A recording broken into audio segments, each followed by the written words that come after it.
Oh, sorry. I didn't see you there.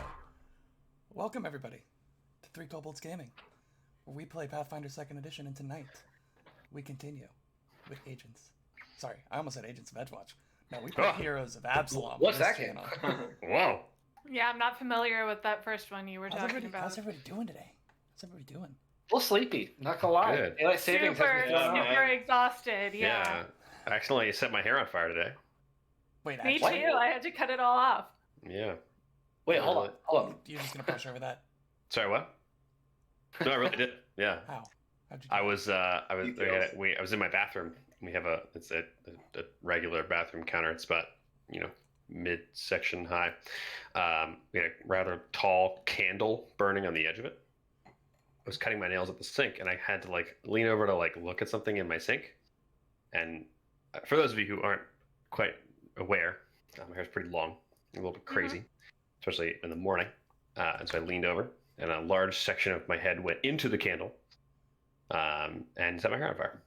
So Wow. had to deal with that. Holy crap.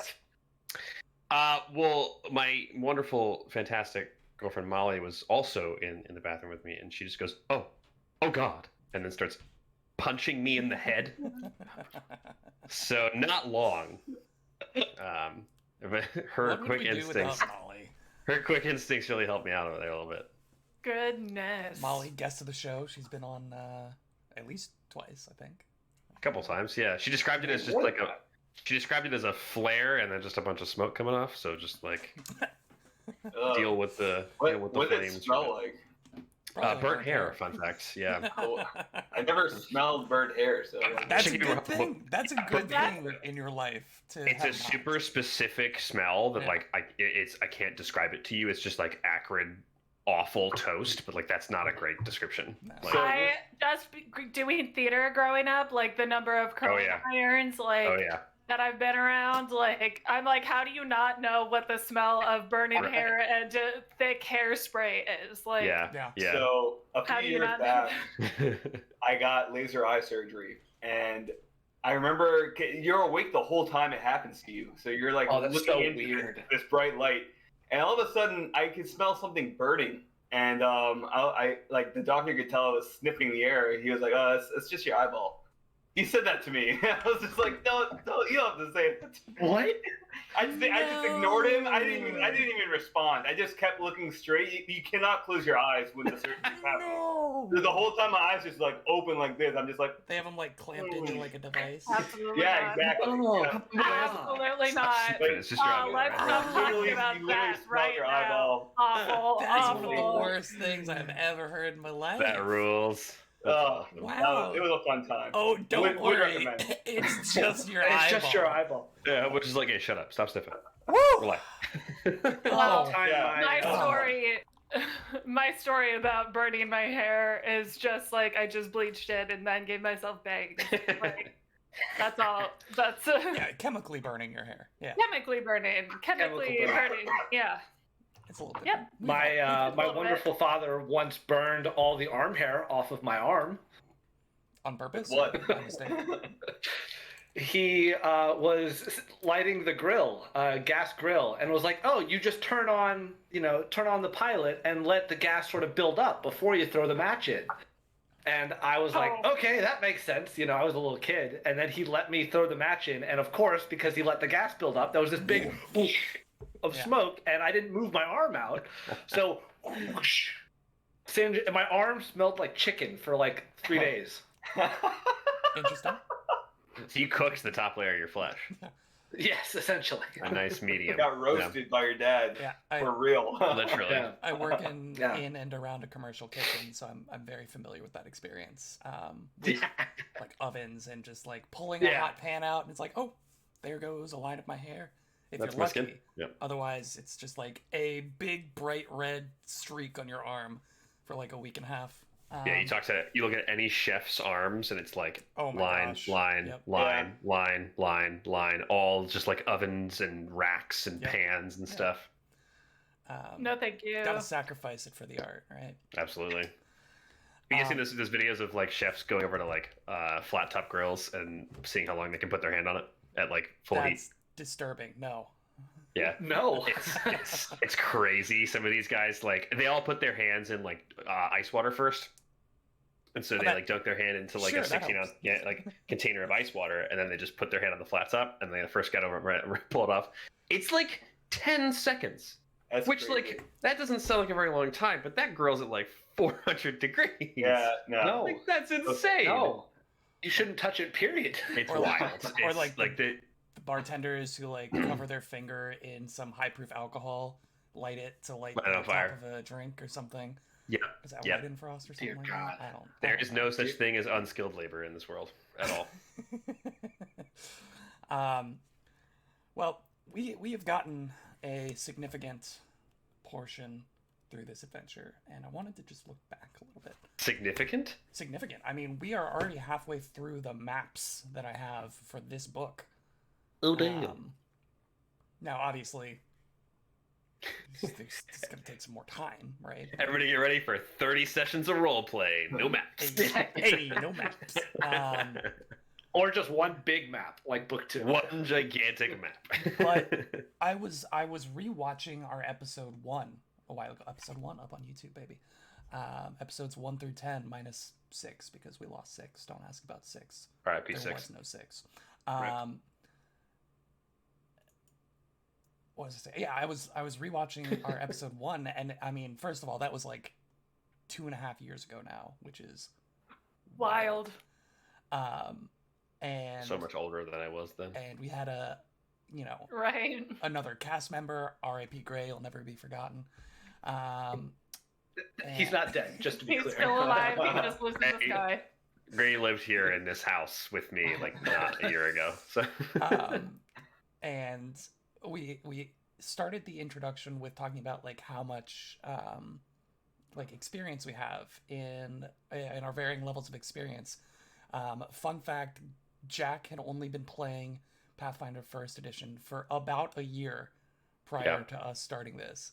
Wow. And Jack is now running a Rise of the Runelords campaign, and we are in the final dungeon of that Rise of the Runelords campaign. Oh, y'all are in the final. Yo. they just in the walked most recent session, I let them know that they entered the last building that they will be entering as part of the campaign's adventure. Cool. Yeah. Wow. Benjamin has been playing role-playing games with me since college, like Yep.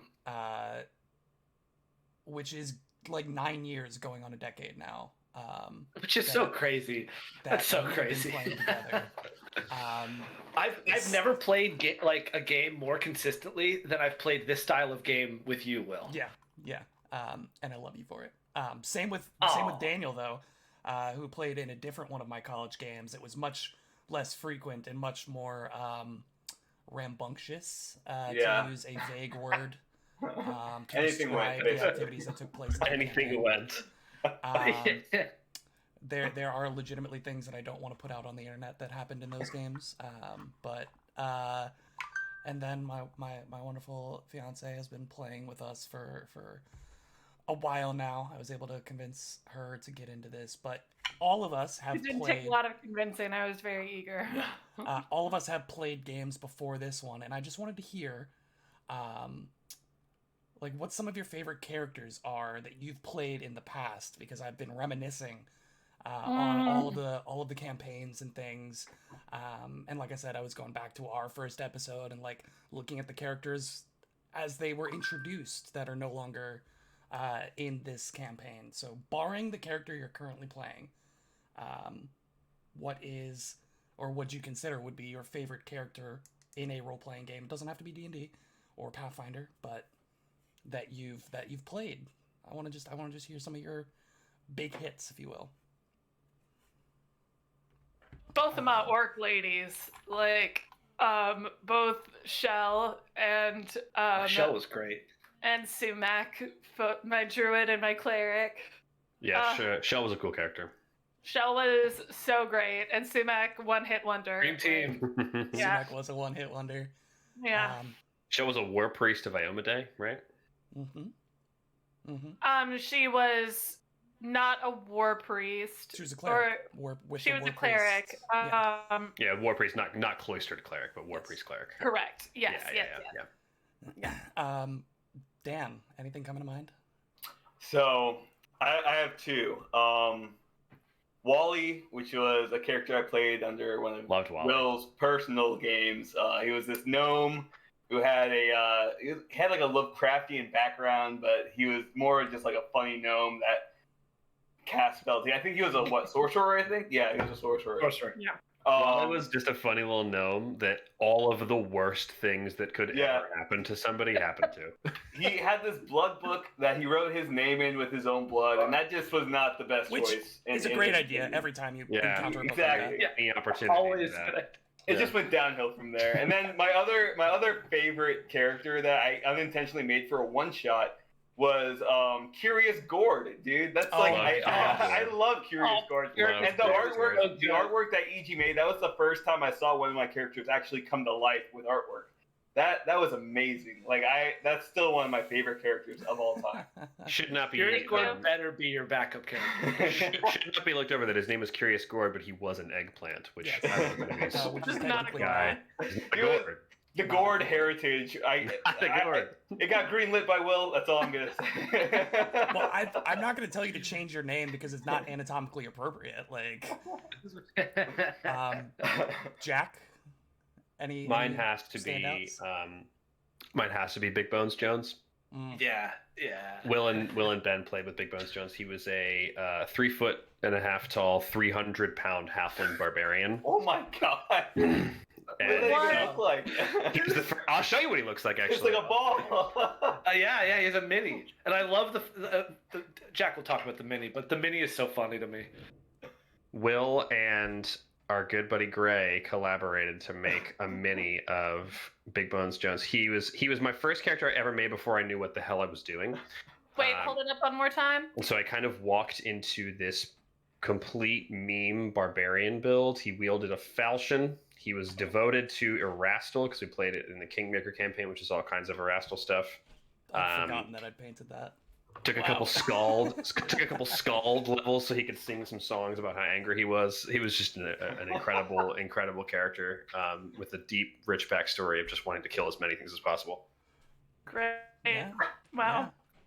Ben, any standouts? Well, my all-time favorite character, I think to this day, is probably still Fribble, but I think I've talked about Fribble on here before, so I'm going to go with what is probably my second favorite character, though it might be a tie, truthfully, with Oski now. I've never had a GM explicitly tell me he wants to kill my character more than Jack told me he wants to kill Ever Danzis. Ever Danzis was a what class was he? Was he a swashbuckler? He was the first edition. He was the paladin with the swashbuckler archetype. You were a specific paladin archetype. Yeah. What was that archetype called? That basically I made you a paladin swashbuckler. Yeah, it was so good. Victorious Bravo. Something like Virtuous Bravo. Virtuous Bravo. Yeah. He was a halfling also, worshiper of Caden Kalian, and he was so fun.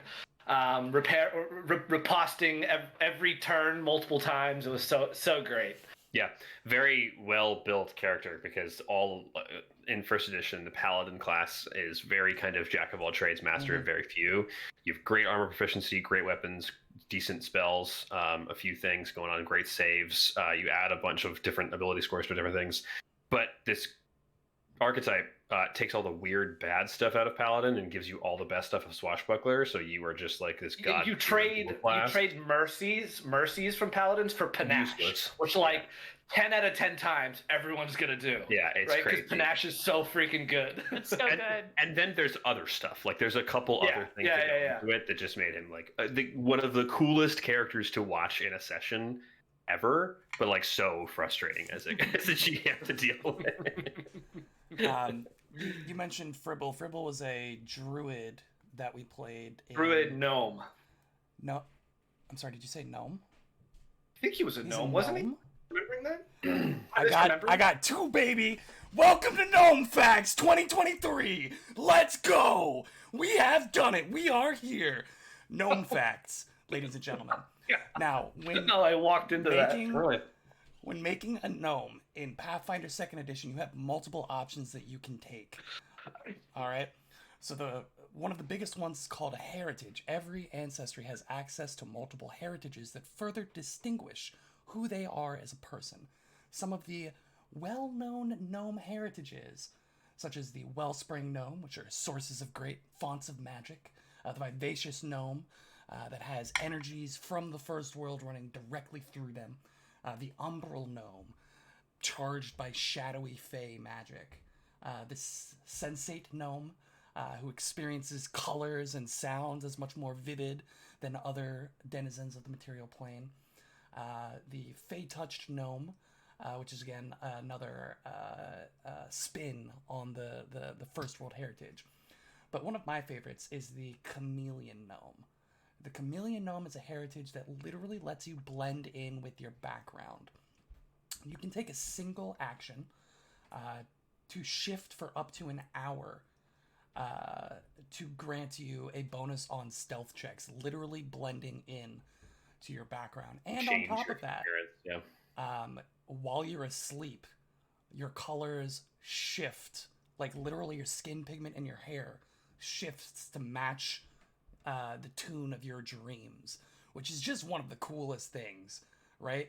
Like you could literally be dreaming, having a nightmare, having a beautiful dream, and your body is matching it like a giant LCD screen. One of the coolest things. This has been our episode of Gnome Facts. It took me a second to get there, but I managed to get not one, but I caught Bastro in the crossfire on that one too. I got 2 gnomes off of that one. Oh my god. Gotta stay sharp, Ben. Gotta stay sharp. We're playing some Heroes of Absalom, ladies and gentlemen, and those who identify as neither. We are here to stop Norgorber and his pawns. You all are currently... Oh my god, is that why we're here? Yeah, yeah. I don't know if you picked up on this, but the Twilight Four are actually followers of Norgorber. Yeah. I thought it was the 4 Twilight movies, or 5? How many are there? 3? Four 4 books. books, 5 movies. No, there's definitely more than 3. There's And then 4 books, 5 movies. 4 And books. then 5 there's like movies. spin-off books too. Yeah, there's the book that she Yeah. wrote, the first one from his perspective rather than hers, which I heard was awful. Wait, really? Yeah, she rewrote for Twilight from Edward's perspective. I mean, so I'm not gonna lie. I read all of the books, but I just stopped caring after the second movie. Like, So here's the thing. Some of you may be familiar with a popular raunchy story movie called 50 Shades of Grey that happened to be based off of a fan fiction of Twilight that Wait, then got what? published. Yes. Did not know And- that. I did Yeah. not know that. But obviously they needed to change the settings because like copyright and stuff. So what happened was like every time a new Twilight book was released, like just E.L. James, the author of 50 Shades, would just like follow it up with like the 50 Shades version. Oh my god, what? And then it got leaked. The first few chapters of I think it's called Midnight Sun is the Edward equivalent of the first book. Yeah. And it got leaked that she was writing that, and then E.L. James like rushed to do that with her version, like the 50 or his. I don't actually know E.L. James Weird. their version. Okay. From Gray's perspective, Christian Gray's perspective. I know too much about this. And like I didn't published realize that, there was and then such a- Stephanie Meyer was like, "Oh, are you kidding me?" Because like Stephanie Meyer's Mormon, so she's really not a fan of the She's- fact that there's a lot of Mormon subtext. Man, there's a in Twilight. rabbit hole you can go Like- down with this stuff. It's And Yeah, I wanna- how deep in that rabbit hole have I gone, and how much could I like? the answer is yes. Yes. Yeah. a lot. Nice, yes. not to bring Molly into the session twice, but the angriest that I've ever been at her in a genuine fashion. We were watching the 3rd Twilight movie, which for those who haven't seen it, no spoilers, I promise. It's 2 hours of one of the most boring Pinterest board wedding supercuts you've ever seen. And then Oh, it's but it's about, such a beautiful. and then it's about 15 minutes of real movie. So I sat through 2 hours of this director's Pinterest board about her ideal wedding. I fell asleep about 15 minutes before like the good stuff happened, and then I wake up to the last 30 seconds of like a bunch of plot points converging that like I had no idea what was going on, like the cliffhanger into the fourth movie, like the only like actually good content of the movie. And so I wake up and she just like looks at me and she's like, "Did you like it?" And I genuinely got up, stormed off, and went to bed. I was like still kind of half asleep, so I wasn't really sure what was going on. And so I just like pitched a huge fit and fucked off because I was like, "You let me sleep through the only good part of this stupid ass movie." I sat through everything else. Well, you know what else I'm going to make you sit through? It's this session of Heroes of Absalom. You all are attempting to infiltrate an alchemy conference. Attempting. We have. Have you succeeded in your mission? No? Kill those two Okay. guys. Well, Yeah, you definitely we killed succeeded in those two guys. killing They're the boss. two tourists. I'll give you what. The Noxious That's my guy. Retorts is being held at the Blackfingers Temple. The temple that you know, Jonas Flackfetter, Blackfetter. to be residing under in a second. I tried to say second secret, but it just came out as secret. A second Secondary. secret Secretariat temple is below. The first Secretariat. In the Secretariat Horse Temple beneath the surface. However, you're not sure where the secret entrance is or how to open/activate/get there. So you are actively infiltrating the Noxious Retort to learn about how to gain access to the lower levels of the temple in order to apprehend Jonas Flackfatter, to bring him back for questioning by the High Council of Absalom so that they might gain more information as to the overall purpose and goals of the Twilight Four. We come back to you now after you found a secret entrance into the back of the temple. You then open a hallway to find two people just hanging out talking about alchemy, being, kind of happy that they're in a group of like-minded people and sharing accomplishments, victories, life goals in the realm of Don't you dare humanize them. Jimmy and Jonathan just wanted two Lies. things. New recipes to add to their alchemy book. All right. And a good apple pie recipe. That's all they wanted. And what did they find? They found the tips of swords and arrows buried. Actually, one of them was completely incinerated from the shoulders up by fever. So, the answer is the stone cold ground beneath their feet. And they found it at about the speed of gravity. We come back to the map. What kind of weapon is Twinkletoes using these days? I forget what you're... Is it just a rapier or is it a... What is it? I am most often dual wielding a main gouge that is called the Skullguard blade. Yeah. And my rapier, and then I have doubling rings. Yeah. So it's rapier main gouge. Okay. Cool. Mm-hmm. The last thing we did is you cleared out this, what looked to be disused kitchen area. Seems like a lot of DoorDash was happening as opposed to actually meals being prepared in temple. And you found another, what is this? 1, 2, 3, 4th secret door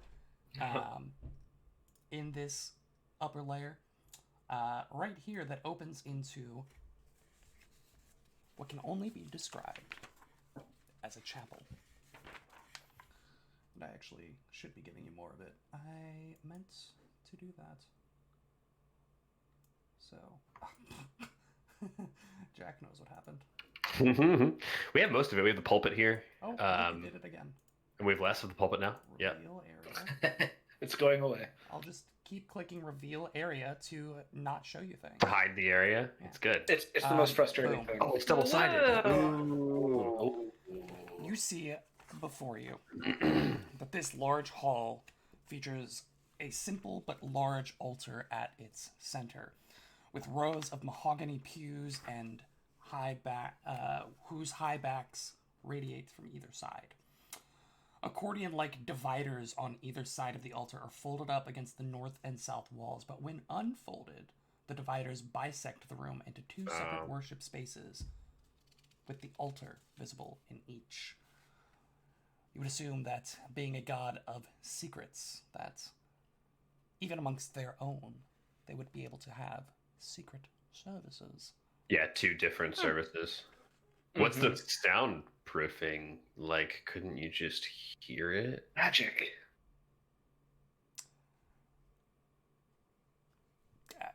So are these half open like they're depicted on the map? Are they currently about half Yeah, open? they're like stowed as best as possible. Okay. I think that Kashak very quickly would just turn to the group and say, I think you see these doors are going to the outside. We need to be exceptionally quiet in this place. It's probably the section they're keeping the most hidden, so perhaps we should stay quiet as much as possible. I'll roll a stealth check for as much time as you'll allow me to be Please do. using it in here, just to prove kind of how quiet I'm being. Dude, it's so quiet. Do people want to quiet allies this? Do we want to follow the expert? Sure. Remind me how that works again. Yeah. When I am avoiding notice and my allies follow the expert, we all can roll a single stealth check using the lowest modifier instead of rolling separately. So the reason we do that is because it lowers the chance of one of us like crit failing a check. If you roll right? 4d20, it's much more likely that you roll a Yeah. 1 in there somewhere. Then yeah, Low roll. let's absolutely do it. Especially since I'm no longer playing Oski, like it'll be higher most likely. Yeah, who has the lowest modifier? I've got a plus 16. I also have a 16. I have a 20. 16 has to be the lowest then, and then we add 3 because I'm a master. So plus So it's 19. actually plus 19. Hell yeah. Seems good. Just We all not Seems much good. worse than my already pretty good modifier. So here we go. Natural 17 for a 33. yeah. 33. So this secret panel pushes in and slides And that's to the door. You open it, you look inside, you see this chapel. 30. You get Wait, the 17 plus 19. Wait, what am I doing? Yeah, there it is. You got there. 36. yes, that's the final answer. I thought it was plus 16 still. Anyway. You step in after Kashak gives a, hey guys, let's be quiet.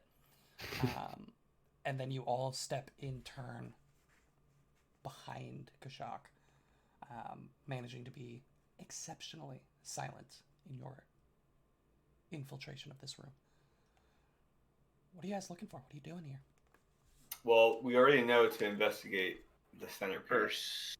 Well, and we definitely want to check for any sort of secret entrances or doors or Yeah, I think Traps first, though. CP will traps first. Yep, probably a good idea. Traps first, Well, for sure. You guys want to roll some perception checks? Give me 2 Yep. for traps, 2 for secrets across the group. You want us to roll for traps? I'll roll for traps also. Actually, I will. EG, you should probably roll for traps, right? Don't you have a trap thing? I have a trap thing. All right, you Then mean I'll just do a trap thing. general. I'm rolling for secret doors. secret doors? I've got So a traps, twinkle toes. 35. 35. Kashak. Got a 38 for you on traps. All right. Fearin and Bastro, how are you looking for secrets? 33 for secret rooms or Twinkle toes, doors. would you mind showing me where in that room you are? As I'm assuming Oh, you're not shoot. searching the outside of the room. for No, traps inside. I just was making sure to be the last one in. So I can always catch Fair enough. You begin scanning the interior of this space, really feeling out the energy in here, doing some vibe checks, just getting a sense of the space before you, and kind of opening up and exploring this area. Much to your surprise, regarding the number of secret entrances, you haven't experienced any traps. You're not finding any traps. I'll tell you that right off the bat. Makes sense that they're not trapping their own chapel. The Trapple. The Trapple. The Trapple. Welcome to the Trap House. Welcome to the Trapple. But other than that, you don't find any secret doors other than the one that you entered through. Outside of that, you're not seeing much besides what I've already given you. You're seeing the boards, the divider boards, and the pews, and the pulpit here. Interesting. We gotta get closer. Did you all find anything? Couldn't seem to find nothing around where I was looking. No, I couldn't seem to find anything either. No traps, Let's- but that sort of makes sense. The Whisker brothers mentioned that the priestess went towards the center of the room, so maybe we should check around that area. Yeah. Yeah, what exactly did they say again? They said that the priestess went to the middle of the room and then she knelt And then down, whispered spoke. some words. Yeah. Right. Said something. Yeah, so Fearon will get a little closer to the pulpit. Stealth. I don't think he wants to walk right up to it, but I'm gonna go here. Sure. I'll be right where I am. Can we do like a separate perception check specifically on the pulpit, or did the first one cover that? That would have covered it, but if you want to roll Okay. a religion to identify what's going on with this altar here. Rolling. And assist. I got a natural 20. Baboom. Oh. I'm just gonna let him. That's better than my natural 8. 35 total. 35 Actually, total. I was close, but yeah. 35 total. 35. 35. That does actually exactly hit the DC for the alternate method of finding out about this device. Get up. Basra, as you're examining this altar, you're also recollecting on your experience and your knowledge of Norgorber, and you realize that as you're looking at maybe some of the runes inscribed on the altar, that there is some kind of magical effect here that occurs when a secret is whispered to the altar. You're not sure What? what. Go on. Yes. No, that's it. You are sure that there is a magical effect that occurs when a secret is whispered to the altar, but you're not sure what that is. Would I be able to, like, maybe with another knowledge check, gauge how powerful that magic is? Like, the actual magic holding the secret? You could cast Detect Magic on it. I do, at the highest level, which is... What does that give you? gives me a lot of stuff. Hold on. You should theoretically know this by now, but That's a burst, right? It is a burst. Detect magic. So, as third level, you also pinpoint the source of the highest level magic. I don't learn the exact location, but I do narrow it down to a 5-foot cube. I also learn the school of magic. And I also learn... No, that's it. The school of magic. School of Magic is good. that is an interesting question because I don't have that answer, but I will find out. Why don't you just whisper a secret to it first, and then I'll tell you what kind of magic it is. See, that's what I'm trying to avoid. I also have read aura. It does also just tell me what school of magic is. It also asks, it also tells me if it's a magical item. So. I'll tell you what. Let's work it backwards, because together we can figure out. And by together I mean I'll figure it out.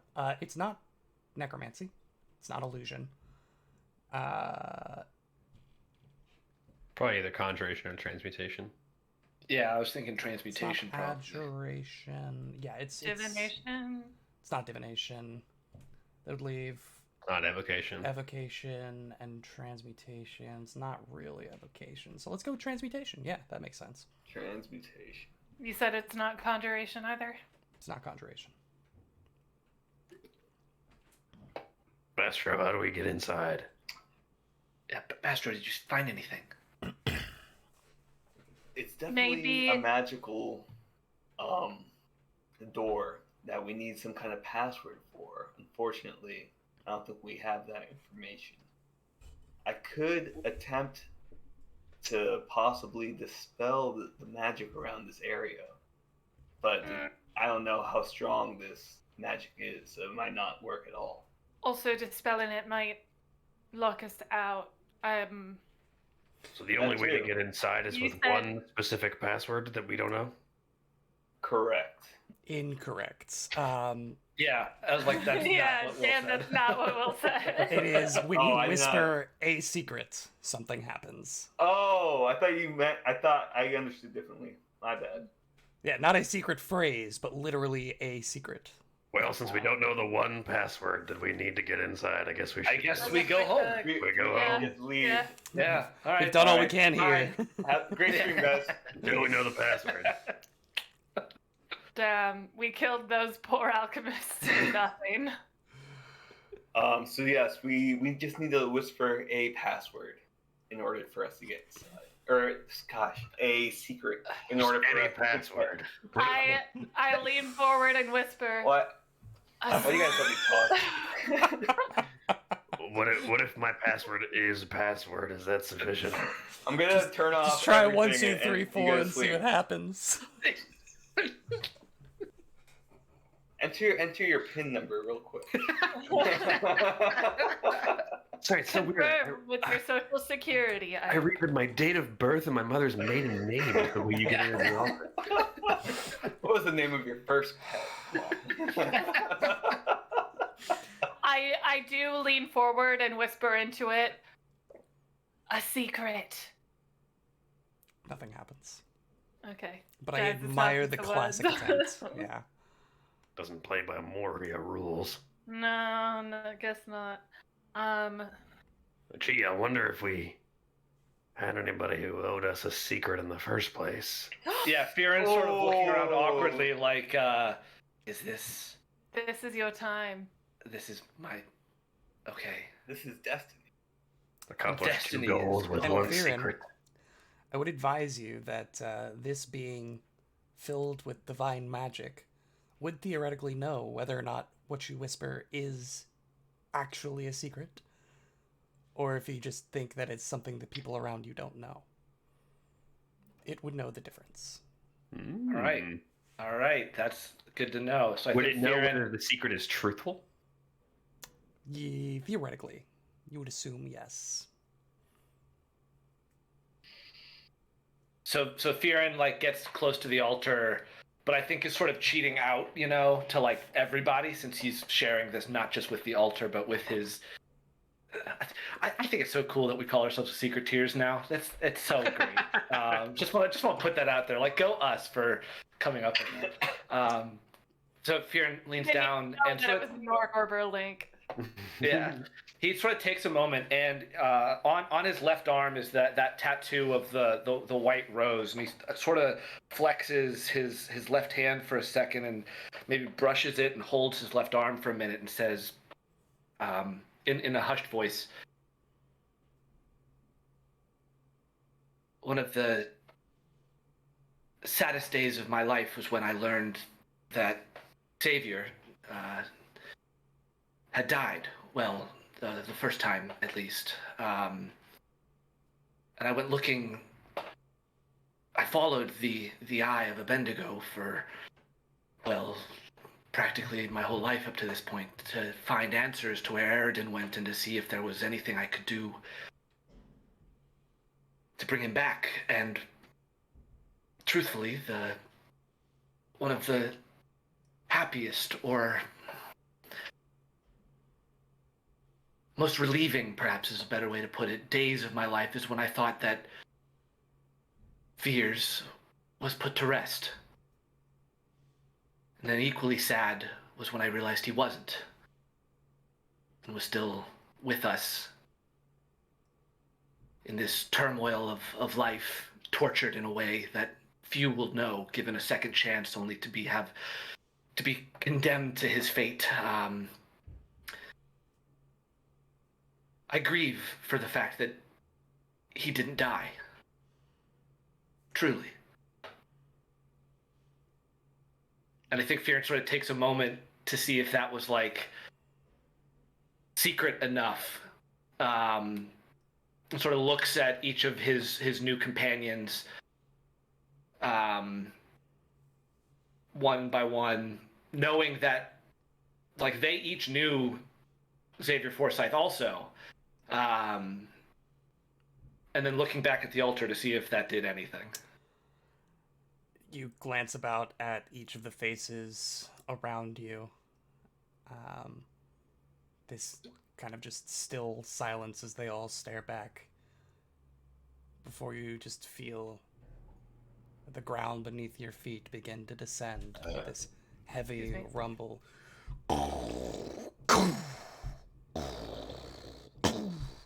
As the circular stone begins to drop down into a spiral staircase that goes beneath the floor level of the church.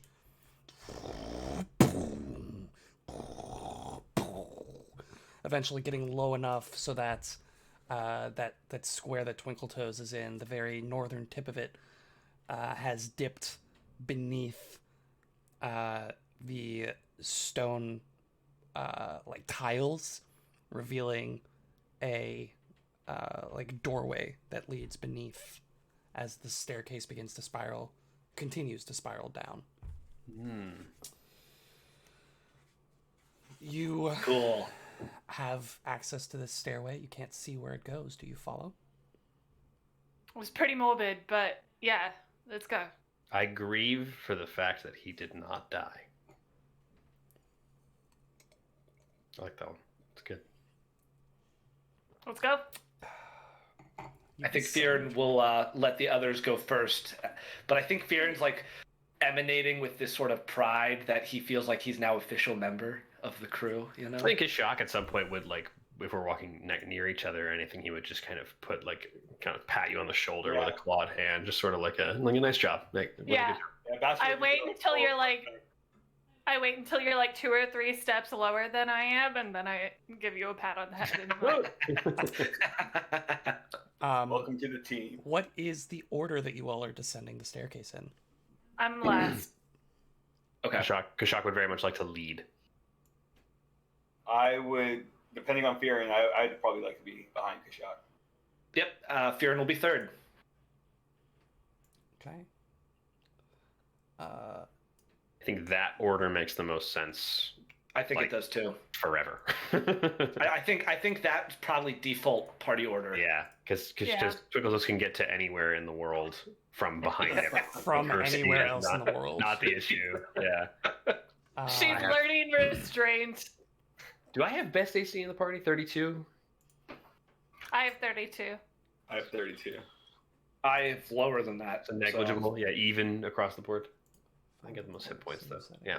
Fantastic. It's a good What's thing your max I- HP? 176. Bastro, what's yours? HP, it's 153. Whew. Yep. Whew. All right. Megas, maybe. Taking Toughness, toughness. Yes, 100%. You need toughness. That's gonna be a big jump for you. Do I already have toughness? Toughness. No, Die I already Hard. have Die Hard. I have Die Yeah. Hard, but I don't have toughness. I don't have Die Hard. I didn't want to like play the game on I'm easy. just throwing it out there. Anybody wants to play Pathfinder 2nd Edition? Get toughness and Die Hard by level 8. I'm just saying. Just your Just character do will it. genuinely live forever. Just Yeah. do it. That's Um, Oski had both. And still not dead. Still not dead. So we had Nell had both. Kashak, Yep. Bastro, Fearon, Twinkletoes. Yeah. Yep. Yeah, Kashak, Bastro, Fearon, TT. Very good, very good, very good. Let's take it to another map. Hell. Get to the Yeah. core of it. One more map down. Yeah. Oh man, I hate it. You hate it? I'm sorry to disappoint you. Bring it with back to the other mirror. one room of this No, map. it took a second to render, and it looks like just a white room at Oh. first, and I was like, I hate it. We're The doing. tight spiral staircase descends to the center of an odd-shaped room formed of tightly fitted stone. Doors lead out of the alcoves to the west, south, and east, while the north wall bears 3 large mirrors about 5 feet square. How do I look? Detect magic immediately. Okay.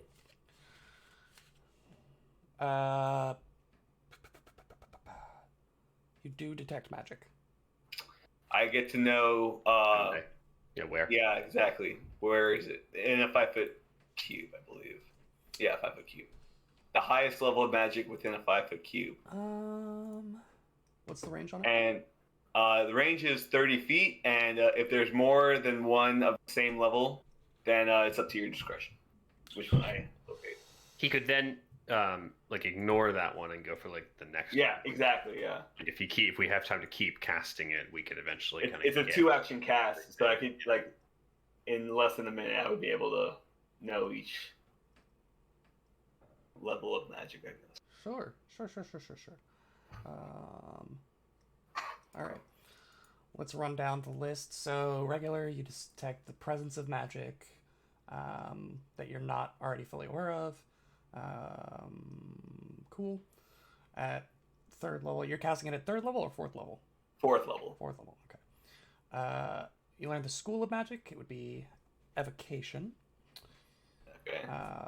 If multiple effects are equally strong, GM determines which you learn. At 3rd level, you pinpoint the source of the highest level of magic. Like for an impercent sense, you don't learn the exact location, but you can narrow the source to within a 5-foot cube, or the nearest if larger than that.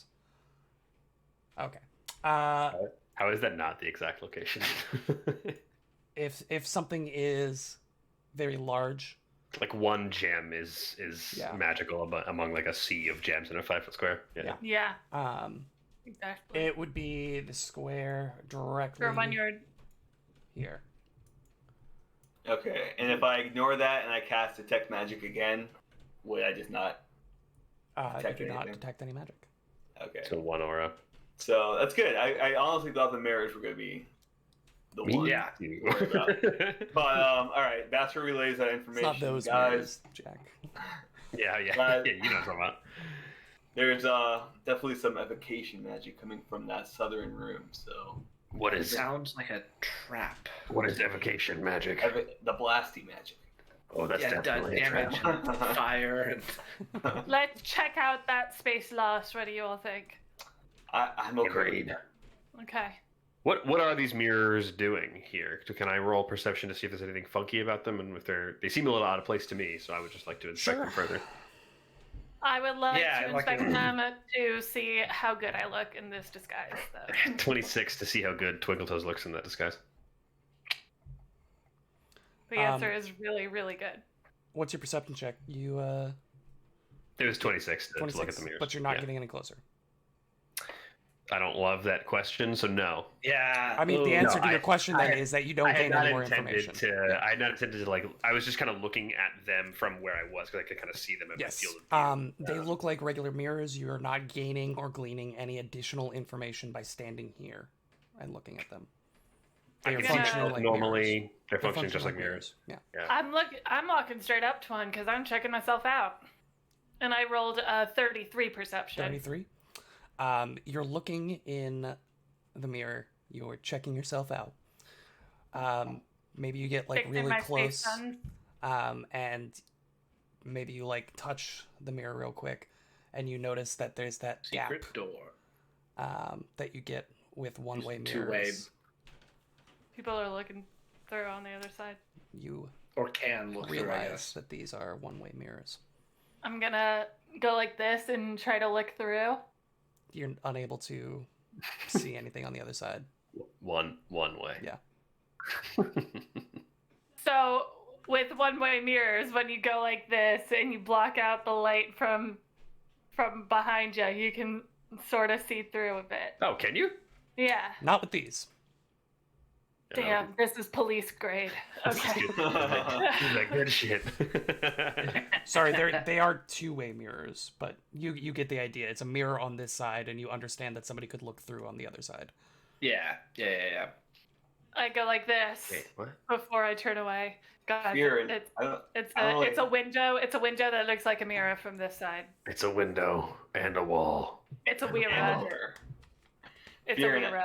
I really don't have any spells to be able to look through this. Do you might have anything up your pocket, up your sleeve? I did yesterday, but I don't today. Let If you us catch my drift. What How about about these two doors? Yes. we ignore. Yeah, let's just ignore Yeah, that let's, for now. let's go and through the let's- doors. Let's check it first. Yeah, I'll go last. If you'd like to be last, yes, I'm happy to check this out. Perception. I'm going to listen first. Okay. See if there's any noise on the other side. That's a 24. 24. You do hear the faint mutterings of conversation. You're not able to Nice. make anything out with a 24, but you do hear conversation on the other side. Any traps on this door? Not that 20. you're aware of. Okay. You guys, wait. And I just remember didn't we pick up some Norgorber robes of some kind upstairs? I think we did, but the impression I got from Will is they're just normal robes that are in a Norgorber temple. That Will, correct me if I'm wrong, but they did not seem to be like acolyte robes. They They were are- just like robes. Plain gray robes. That's it. Okay. Like, it may be much more conspicuous to be wearing what we think to be like Norgorber robes than actual clothes. I will try to. We got them at the gift shop. What are you talking about? They still have the tags on them. I will try to quietly open the door. You'll attempt to quietly open the door. Roll the stealth check for me. Yeah. That is a 31. 31. The Okay. cloaks have "Welcome to Norgorcon" written on them. Norgorber. Okay. Okay. Okay. Oh, it's Alright. never good when a GM does this. Okay. Okay. Okay. Okay. So, there's a couple people in here. What's a poison eater? Oh, yeah. I don't have tokens for these, and I really don't like it when they What's the other do one? when they do that. I could have gone through, and I did this in the upper temple, gone through where it had all of these and changed them to actual people's tokens. But like that breaks the links for all of the abilities and It's not worth it, page, yeah. and it's like it made more sense for the upper temple to like be a little more discreet about it, so that you didn't know like who's what. But for this one, I'm assuming. I'm not assuming they're gonna fight you. So go ahead and roll for initiative for me. Okay. Because you open the door, Kashak, and a woman wearing a priest outfit turns to you as the door opens, hearing the door open, and yells, "Intruders!" She beat your stealth attempt, or her passive, her stealthy, her perception DC. Good lord, I was getting there. Her perception DC was higher than your roll.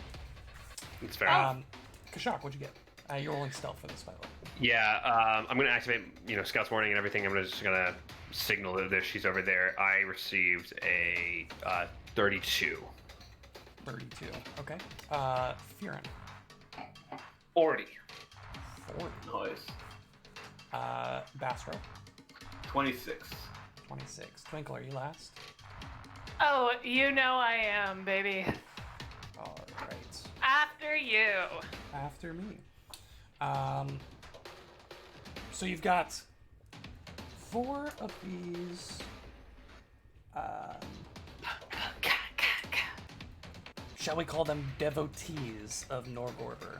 These inner circle members, who seem to be dressed Similarly to the assassins that attempted to kill you and did kill Thraskell in the Temple of Prescience, they have the like robes that are much fancier. So you immediately get the idea that your disguise, had you tried it, would not have worked. But they have very fancy garb, and they have those masks. The Norgorber shield masks Like over their face. the gray looking ones, yeah. Yep. And you see somebody who is clearly a priest of Norgorber towards the back. The unholy symbol displayed prominently on their chest. Firen, you are up first. What would you like to do? Firen I first get will ball quickly their whisper. asses. He will quickly whisper to the group, how are we trying to hide our presence here, or can I make a lot of noise? They seem to know we're here. Blast them. All right, first action, Firen will draw a wand. Second action, Firen will activate his wand of Thundering Echoes. And I'm going to target... I think I'm going to target this corner right here for a 10-foot burst. So it'll hit... It's not going to hit. Oh, wait, It no, I wouldn't hit want- this one. Yeah, I want this corner, right? That will hit yeah that all corner would three, work. yeah? Yep. It won't hit all three. Oh, it'll hit all It'll three. hit all Yep. three. No, it'll hit all three. Yep. Oh, it'll hit all. Oh, I mean, yeah, that corner? That's gonna hit all three. So this is a 4th level sound burst. Nice. I need all 3 of these. Well, the 2 poison eaters and whoever that person in the back Oh, is yeah. roll fortitude saves. Black finger priest. I think that hits all three. Yeah, that corner? Oh, yeah. That corner hits all three. That's gonna hit all I three. want to roll for the priest first. So yeah, Firen draws this wand, and initially there's nothing that happens when he casts it, so it looks like it almost misfires. But just like, you know, a thunderclap after lightning, like he activates it, there's a pause, and then this boom happens that erupts right from that corner that it It's is emanating from. That's Fortitude? awesome. Fortitude save, yes. It's like this silent magic that just like arcs out and then Yeah. it booms. It's awesome. The priest gets a 38. Okay. The northern poison eater gets a 30. Southern poison eater also gets a 30. Okay, both poison eaters failed. The priest normal success. Okay. So that is 25 points of damage for the failures and 12 for the priest. Wow. Priestess. Okay. Sad. Oh, and the 2 poison eaters affected are deafened for 1 round, if that matters. Hey, Nice. I've been there. That's Firen will also, after the noise subsides, whispers to the crew, stay away from that side of the room for the next 12 seconds, let's say. What? What side of the room? The northern side of the room on the inside, where the loud noise came from. Stay away I from that couldn't side for the see. next. Oh, south, not north. What's a good... This is a good deafened one. Yeah, for that's sure. Finally. Yeah. What? Ah, I can't hear. Shock and cover What my are you ears. saying? What? You said 1 round? Or 1 minute? 1 round, they are deafened. 1 round. Very cool, very cool, very good, very cool. That that is the my end of your turn. turn? Yes. She didn't like that. It's the priest's turn.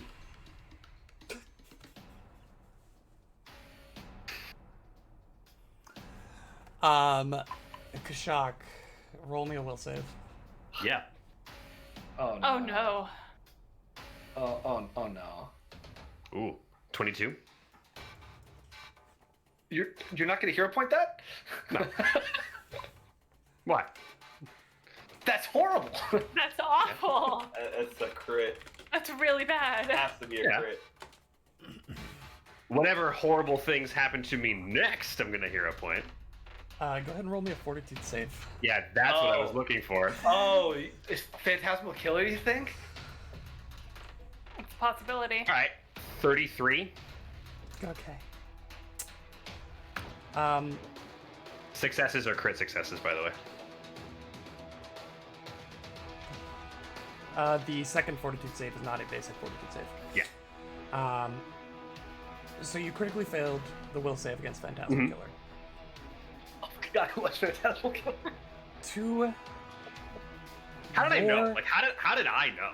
I knew you knew. the second You he knew. said something. I was like, I okay, opened yeah. it to her spell page and I was like, I have to, right? Like, How did I know? I'm just glad I'm not in front. you, I hate this from spell. your perspective, fall through the ground, through the floor, and are just suddenly submerged in water. But unlike every other time in your life that you have been surrounded by water, you are drowning. You are gasping for air. Your feet are sinking lower and lower in the ground, or in the wake, and just circling you. You see just a massive predatory creature just outside of your line of vision, but you see the water swirling as its massive fins propel it through. And the last thing that you see before you wake up is just two blood-red eyes and a gaping maw of thousands of pointed teeth slam around your head as you wake up back in your space, taking 12d6 mental damage. It says that the effect of the fortitude save has the incapacitation trait. What does that mean for this spell? What level are you? 12? Nothing. Okay. Just like that doesn't. That's not a basic save. Then like, what does that mean? It means that it wouldn't apply to a failure or a success in terms of reducing the degree. It just means that if you were a higher level than the creature casting it and you critically failed, you could not then fail the fortitude save. All right. So you are frightened 4, you are fleeing, and you will take 12d6 damage that I'm just gonna roll it on Hero Lab because I don't have time to pick up my d6 12 times like that. / WGM. By the way, if you're ever using Roll20, you can use / GM roll, I think. That might be right. There is a way to do GM rules specifically. Yeah. I forget what the 12d6. Yeah, so if you do / GM roll, you can either roll it to yourself if you're the GM, so that the players can't see it, or you can roll it so that only the GM sees it. So it's instead of doing You can also roll, just, / or GM roll. you can just type /GR. It'll do the same. I mean, yeah, I didn't know that. 39 points of damage for Kashak. Frightened Okay. 4, fleeing for your next round. Oh god, yeah, just the next round. Fleeing least for the that- next round. Frightened 4 will Not tick bad. down at the end of each round. And then 36 damage. That is 2 of her actions. Fearing, you see as she raised this holy symbol, Kashak's eyes go blank, and then suddenly just like blood beginning to rush from the corners of his mouth and out of his ears as he just begins to turn and book it. But you don't see anything else happen other than her raising the holy symbol and that happening to Kashak. She will then use her third action to take a step back. And it is now Kashak's turn. So did I just run away from my whole turn? Yes. Okay. Fleeing. I'm gonna let you decide where that is, because I don't really know where like he would go. You have the fleeing condition. Let's read the fleeing condition. You are forced to run away due to fear or some other compulsion. On your turn, you must spend each of your actions trying to escape the source of the fleeing condition as expediently as possible. I'll probably run back upstairs. No. Yeah, because that would mean you don't have to open doors. So you're gonna go your full complement of movement back up the stairs. What's your total movement? It's 30 feet per move. So 90 feet. we'll say you get like 2/3 of the way up the stairs, and then you Alright. can get back to obviously get back to this exact spot if you use 3 actions on your next turn. Sounds good. My frightened ticks down. Your frightened does tick down to frightened 3 at the end of your turn. Okay. Somehow when I put frightened 4 in, it gave my character sheet a random temporary -3 modifier in addition to the frightened 4 on every single thing that I can't remove. So I'm going through and manually deleting all these -3s to all of my skills and checks. And that was on miserable. top of the frightened.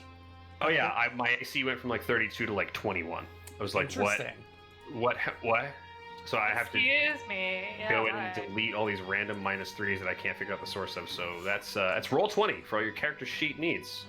Roll 20, revealing and hiding areas properly ever since 20 whatever they were from. So Kashak is on the stairs now. Yep.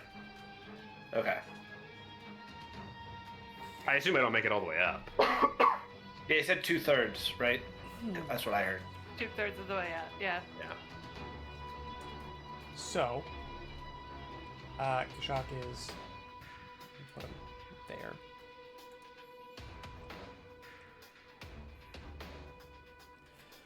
This deaf gentleman right here will draw a dagger and will toss it at. What's my range here? What is my range here?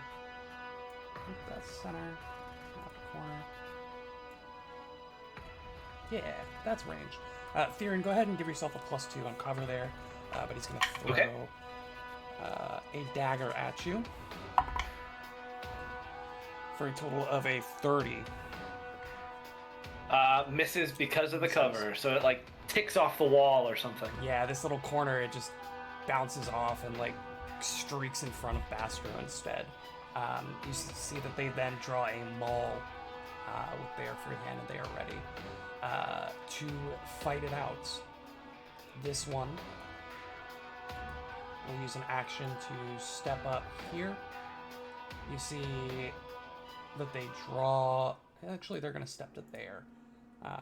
They draw a maul and then they draw a bottle, some kind of alchemical vial. Oh, here we go. It is now Bastro's turn. All right. First 2 actions, I'm going to cast haste on myself. You see this magical energy also starts surrounding Bastro as he enters his arcane stance. So just to be very clear, it gives you the quickened condition, which only applies at the beginning of your turn. So you will not gain the additional action this turn, but you will gain it next turn. That's fine with me. Oh, is that true? because Yes. I thought it was as soon as you cast it. Quickened gives you is a condition that you apply on yourself, and the condition itself says, at the beginning of your turn, you gain an additional action Cool. that can be Okay. used to I didn't know surrender. that. Yep. There's a few things that talk about refreshing actions. Like this happens when you refresh your actions, and that's at the beginnings of your turns. Yeah. Can I retcon something real quick then?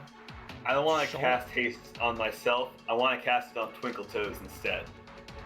And then Cool. I will still enter my arcane stance as my 3rd action, and that's my turn. That would be a more economical way to use it. And plus, she just can really benefit from haste. Yep. Just do stupid things with haste. Just so much. All right. I don't think you've ever taken a turn that hasn't involved a movement. Yeah. No. Yeah. I don't think you've Why would I? ever once. Why would There may be like one turn Like in a niche combat Yeah. experience, where like she encounter. stabbed 3 right? times or something. Yeah. I don't think that would happen. It's almost But always tumble through finisher. We're gonna Nash. go Badu. oh, We're gonna go there, and then we're gonna go there. both Interesting. move. They both draw a club, and they both draw alchemical vials. Got layers to my defense. Let's see what you guys got. It's Twinkletoes' turn. He's gone? Wow. Okay. First action, I am going to run up to here. Am I able to get a strike on this guy? north Yes, guy. but they're gonna have cover. Okay. Well, yeah, I'll just do I'll do a dual finisher on the two of them right in front of me to Sure. start. Okay. Little die is for the north, big die is for the south. Ooh, and they both are 5s. Okay. I don't think a 26 is gonna hit either of them. It hits both of them. Wait. Wow. So you are Okay. correct. It doesn't hit one or the other, but it does hit both. Is it the same That's looking guys that we fought wild. in the temple before? They look similar. They are different, Similar. but they look similar. Okay. It's the exact same guys. They've been here the whole time. Lord. It's their skeletons. Okay. Yep. Do we know Sorry, how very old sorry. Nor Gorby feels about undeath? How Okay. Norgorber feels about undeath? Yeah, Kashak do we- can roll a recall knowledge religion on Yeah, while his he's turn. sprinting away, he's gonna Oh my contemplate. god, so many I'm sorry. ones. Unfortunately, you need to spend all of your actions to move away, so you don't have an action for recall Yeah, knowledge. that makes sense. That's fair enough. 12 to the one to the north. One to the north. 12 to the north. God. It That was is literally such an abstracted inside joke that nobody should understand it. 2, 4, From a different 7. channel, even. It's like a Game of Thrones joke that got put into a Glass Cannon podcast joke that somehow we bastardized again. 19 to the one to the south. That is nothing to sniff at, my friend. Go sniff. I've been sniffly all day, so that's pretty rude. Please sniff. Third action, I'm gonna tumble through to I do love to see to it. here, if I may. You can if you succeed on an acrobatics check against their reflex DC. Cool. I have my new Daredevil boots, so I have Yes, that's an true. extra So cool. +3 to the whatever this is. Things I really should have Um, considered. It's gonna be a 39. It's a critical success in case I There's will nothing continue to critical about ask it. every time. Hey. Yeah, there's no crit. There's no critical effect. So this guy's flat-footed to me again. You don't say. Um, That's That was three third actions. action. that's 3 actions. But And I've got Panache back again. so you moved up. You dual finished, which was 2 action or 1 action, right? Moved up, Uh huh. dual finished, Uh-huh. tumble through, Tumble through. Uh huh. and now I have 1 more action. Good lord. Striker stride. Well, she already strode. One of with her my first actions has to be a Yeah. striker. Or strike. Yeah, it doesn't have to be the last one. Got Yeah. you. It's just got to be one of the 4. Before you decide anything, once you use a finisher, you can't use any actions that have the attack trait for the rest of your turn. Interesting.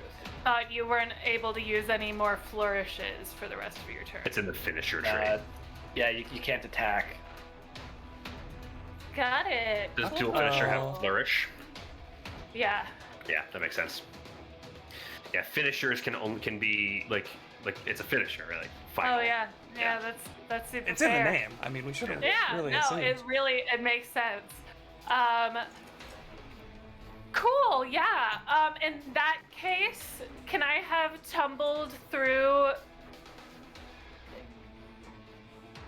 Do I still have more movement after my tumble through? Does the tumble through have to be at the end of your movement? Didn't you start from like the square right in front of it? Yeah. Yeah, it's a movement through him. It's just he's difficult terrain, so yeah, you can move as much as you need. Cool. I think that's the way to do it. Yeah. Then I'm. Yeah. So Yeah, it's just difficult terrain. That's it. Cool. up to your speed, they are difficult terrain, only through one enemy. So you've already done those things. So it would be Okay. 5, so 10, just 10. 15. So you have 15 less feet of your full movement. Cool. Then fourth action, I'm just gonna step. Oh wait, so I You can do have. more. You've on this third action that Yeah, you on your tumble in, through, you can move more. you can move up Will to I your get speed attacks at of minus opportunity? 15. Sure. Do you move? We'll have to find out. I don't know. Okay. I'm just gonna tell you that. Theoretically, you would have provoked by tumbling through in the first place. True. Okay, so then in that case, I'm gonna have tumbled through to there. So 15, 20, 25, 30, 40. Actually, so 30, 35. Fear's gonna start 40, coughing violently. Oh yeah. 50. Okay. Are the beds going to pose any kind of significant The beds are barrier? difficult terrain. Especially to somebody who's short, unfortunately. in But this I'm case. acrobatic as all hell. You would have gotten You there. still would have gotten there. Yeah, you you would've would have gotten so there. much freaking movement. You still Yeah. would have gotten there. Okay. Well, Is that all your actions? You have a fourth. Do you have both weapons in hand? fourth. Well, I think with the fourth action, she Oh, gets yeah. that corner. Yeah, fourth action, I'll parry. There you go. That works. There we go. We got there. Thank you. Thank you, ladies and guys. gentlemen, Haste, like, breaks we have brains where landed. it's like, I've played 12 levels with 3 actions and I have a 4. You would expect I have a fourth? Like, what am I supposed to do with my Well, fourth action? and I like didn't prepare for this. every Play for character this? gains ways of cheating action economy as they Right. level up. And so you get to this level and you're Oh, like, like six I can things. do technically 5 things in 3 actions, and here's a 4th action. Like, That's the thing. Um, As Kashak, I'd beg for haste, but so much of my stuff has either open, press, or flourish that I'm Yeah. like, I can't do all of them. I just want to remove those traits, not have more action. take the haste, activate magical arrows. Yeah. We're gonna go ahead and take a quick break. We'll be back at 8:45 Eastern Standard, so about 13 minutes to start Ooh. round 2 of this combat, and we'll see what happens. Thank you all so much for joining us. We'll be right back. See y'all very soon.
Hello, everybody. Welcome back. Hopefully my mic is better.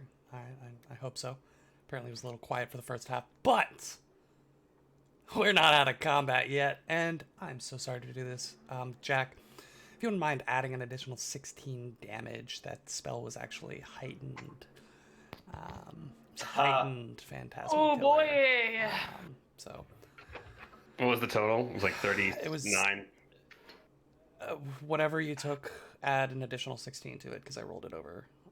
Implies that I took damage and wasn't taking -3s off my sheet. What do you think? 36? Does that sound right? Sounds right. So if you want to give me, what, 52 on the total? 52. Yeah. Sounds reasonable. I accept these terms. So, How generous of you. at the top of round 2, it's going to be none other than Mr. Farron, who looks confused. Can you hear me? Sorry. I Yeah. cannot. Yeah. We can't. So Discord just decides to change my settings without me doing anything, and when it does that, it also cuts my headphones out for some reason. Sorry, I'm back. Good tech day. I had Roll20 I issues, love we had that. Discord issues, OBS was quiet. Awesome. It's really good. It's not 3kg without technical difficulty. I'm saying. Farron, Gotta it's your have turn. really fun. My turn. All right, so I'm so excited that someone stayed within the range because the Wand of Thundering Echoes is a special wand. It's sound burst, but it lingers for additional turns after you cast it. Ah. So the way it works is it's a 4th level sound burst of 4d10, and then it lingers for an additional round, but it ticks down 1d10 each down. It was down 5 feet, Will. Down 5 feet? Yeah. Yeah, because this guy is still in it. Can I just leave it there? Excuse you, sir. Sir. So this one needs to roll another Fortitude save. Another fortitude save. That I can do. As again, another thunderclap, boom, just emanates from that. What? I see why you held your breath when I ran through. Yeah. Yeah. Total on that fortitude save is going to be a 27. That is a fail, taking an additional 19 points of sonic damage. But that also means that it is deafened. Yeah, he's deafened. He remains deafened. But this one, the other one, is no longer deafened. Correct. Phenomenal.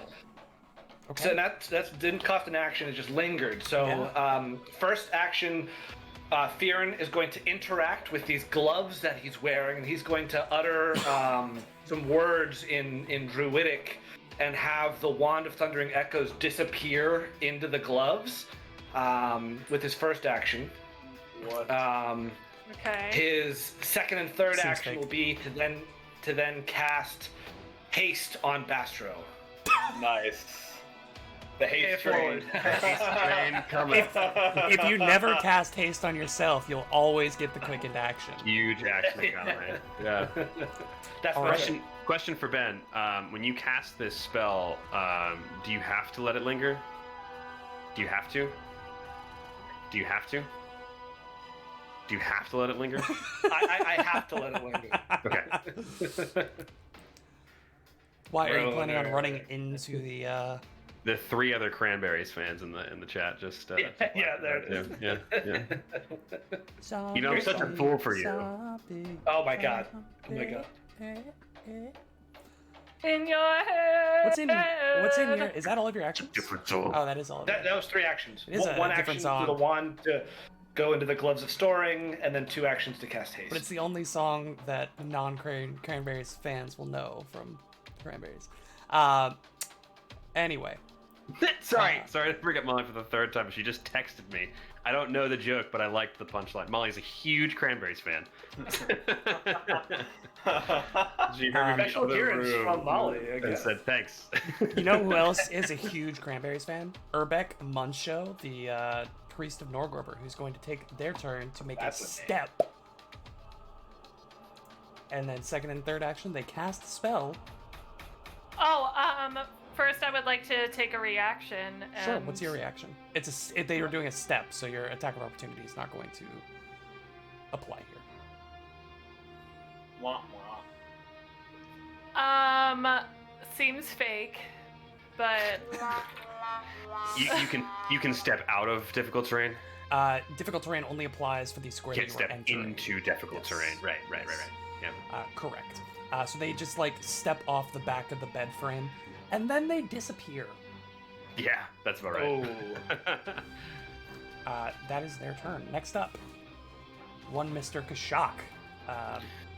As a reminder, So- you can get back to the square right here with all three. Yeah, actions. I was here, so I mean that's a 30-foot move to the staircase. So I assume with 2 actions I get back to the bottom of the staircase on this level. If that's Is 30 that- feet, then yes. Yeah. Is that appropriate? Yeah. It's 30 feet from here to the square I'm like currently in. So I'll take the first 2 actions to get to like literally that square on this level, and then I will use my quick shot feat to draw my bow. I was gonna Yeah. ask you if you honestly had your bow out, but that doesn't matter now. I don't. Yeah, because I have quick shot. I got it from my free archetype, so I just don't carry it until I need it. So quick Makes shot sense. to fire at the one in the doorway here. Sure. They're gonna get a little bit of cover from your buddies. Yeah, that's fine. That's cocked die, and I'm still frightened. Ugh. You're still frightened. Cocked die again. Which is gonna hurt. Yeah. 25. 25 is a hit though. It's not a hit. Yeah, because of the these cover. guys have like It's not a hit no because of the ways cover. to. 25 with the cover is a miss. Okay, so I hit Bastro and it deflects my shot and he misses. Go ahead and roll damage on Bastard for me. No. Yeah, that's gonna be. Hold on 1 second. 70 Yeah, shocked. points You of still, piercing. like, you bring the bow up, whipping it out, bring it up, and then just out of the corner of your eye, right as you're releasing it, you think you see 2 gleaming red eyes and rows of razor teeth coming at you. And it just kind of jolts you as you look to the side, releasing the bow. It just barely pulls it off to the side. Straight into Bastro's left butt cheek. Yeah. That's 3 actions from Mr. Kashak. And my frightened condition continues to go down. Did you actually shoot Bastra though? No, I didn't. no, that's what Okay. we call a meme. Crit. There was a crit death effect. I would not report I that. shot him with a phantasmal killer arrow. Last It's a new thing I about- picked up recently. Yeah. Phantarosmal. Yeah, PTSD, phantasmal, something disorder, trauma disorder. This guy takes that vial that he has in his hand, pops the cork, and just downs it. And you watch as some of it like splashes down his face, leaving a trail of burning, sizzling flesh. You watch as the veins around his mouth and eyes and throat begin to blacken from the touch of the poison. Eyes going bloodshot, pupils dilating, as it looks like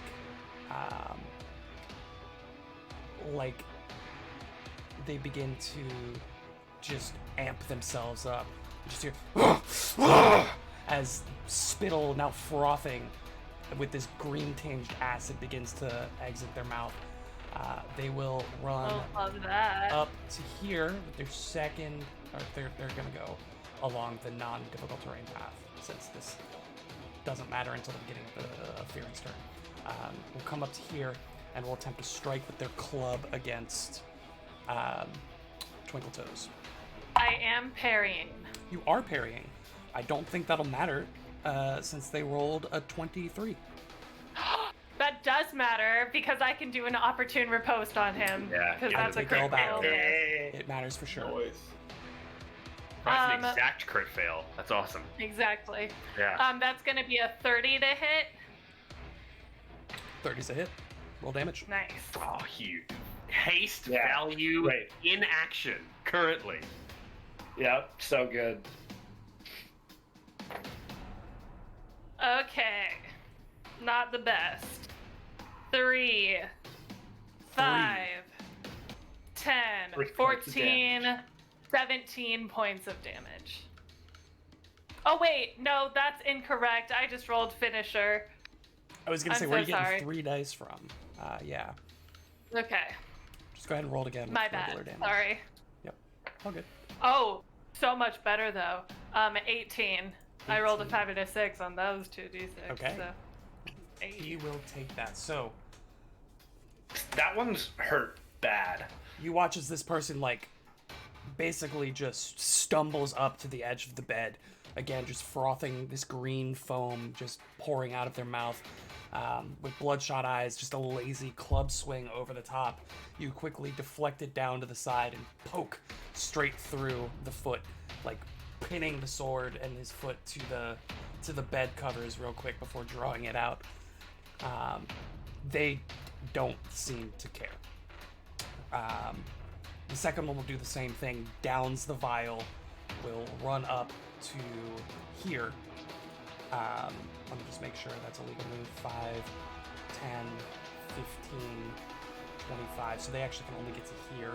But they will do that, then they will swing on you with a club. Not much better. That is going to be a 27, which is still not going to hit you. Nope. It is now Bastro's turn. All right.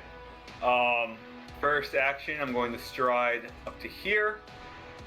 Next 2 actions, Spell Strike as Bastro's right arm turns into this lance-like figure with his feathers all pointing towards the same direction. He casts Gouging Claw as he punches out. He gouging claw, cast claw, gouging claw. 13 for a total 35 to hit. 35 is a critical hit. Hey. We like those. I don't know why I'm looking for dice. But continue. He's not flat-footed, that's okay.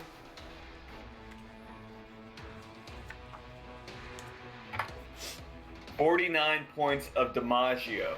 49 points of damage. Okay. Taken. And then, 4th action, he already strided. He already ran. You have Doth Stridden. You see Bastro disappear only for a moment as he reappears right on the other side of this person. Who needs tumble through when you can just use a focus point? But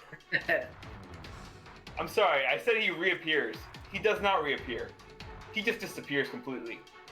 As he uses his special class feat to remain invisible after casting Dimensional Assault. He does not attack the person right next to him. He just remains unseen. I have an important question. And this is going to be related to Roll20. Dan, can you still see your token? No. Okay, that's what I thought. That's I wish. Unfortunate. Yeah. But I can't put only you on the GM layer and still be able to have you see your token. Okay, we'll leave it there. With your little ninja mask. That's all of your actions? Correct. All right. Well, these guys don't like the fact that they just got slapped and can no longer see who did said slapping. But you know what they can see? They can see the druid. Both of them that's not great. drink a That's potion. not great. Sure, sorry. They both drink a poison. A potion. That one walks up. It drinks, makes sense. They walks are up, poison eaters, gonna according to their slap you name with a tags club. they're wearing. Oh my god, I cannot roll above a 5 on these guys. 21's not gonna do it. Second one is gonna do much the same. Still can't roll above a 5. Strong showing.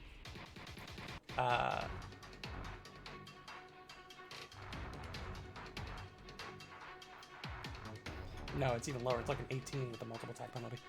Oh no, he doesn't have the multiple attack penalty. That's still a 23, which is not gonna hit you. Miss. You dispelled the thunderclap thing? Nope, it's still going. But Okay. That is their turn, which means it is now Twinkle Toes. Ooh, okay. I am first going to start. First going to start with a. Let's do a dual finisher on these two. See what you got there, kid. Keep it. What? Do it. Oh, Hit me. okay. North first. That's gonna be a 33. Hit.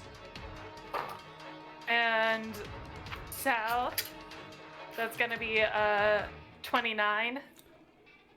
Also a hit. Nice. Okay.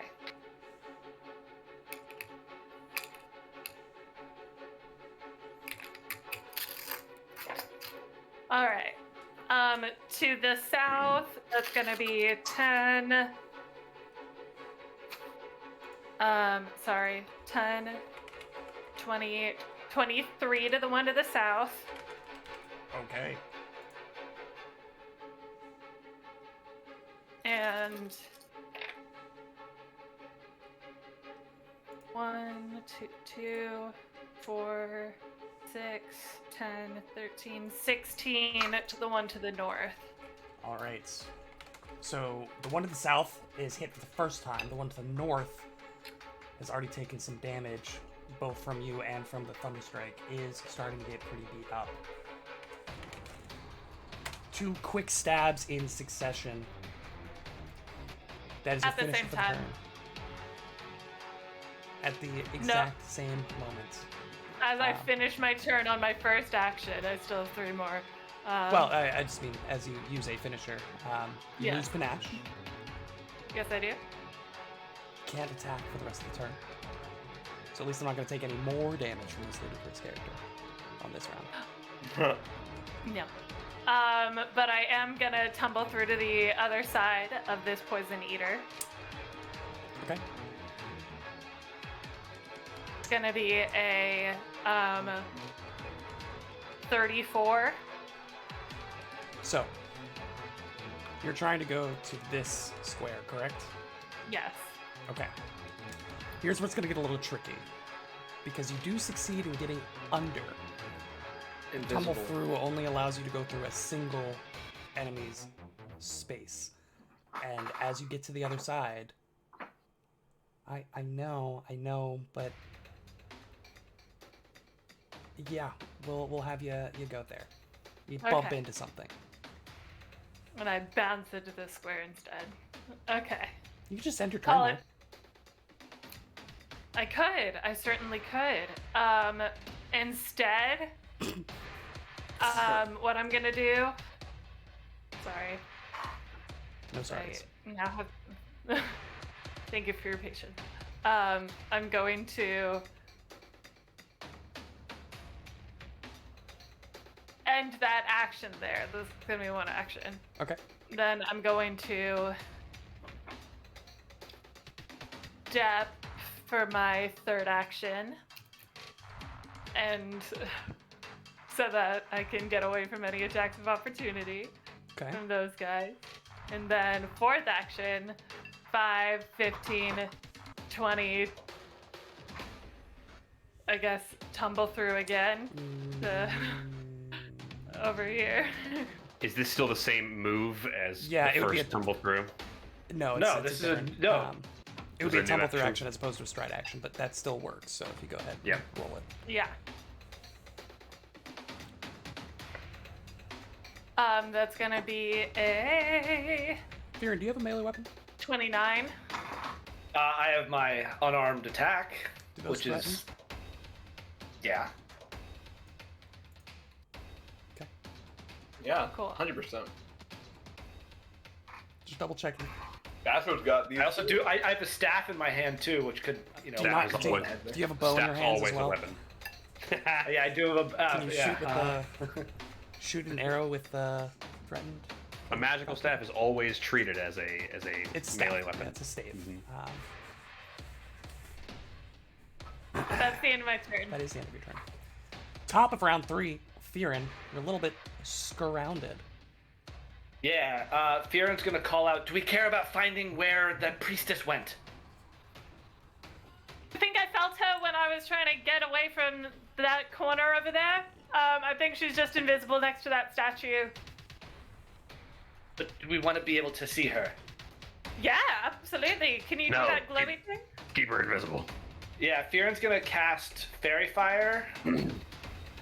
First another thunderclap happens, but no one's in the range, and then the thunderclap goes away. But you can just move that 10-foot burst to target this corner right here. So fairy fire, any invisible creatures within that burst become concealed rather than invisible. I don't like it. Can you read me Fairy Fire in its entirety? Yeah. Yep. All creatures in the area when you cast a spell are lined in colorful, heatless fire of a color of your choice. It's purple for the duration. Visible creatures can't be concealed while affected by fairy fire. If the creatures are invisible, they are concealed while affected by fairy fire rather than being undetected.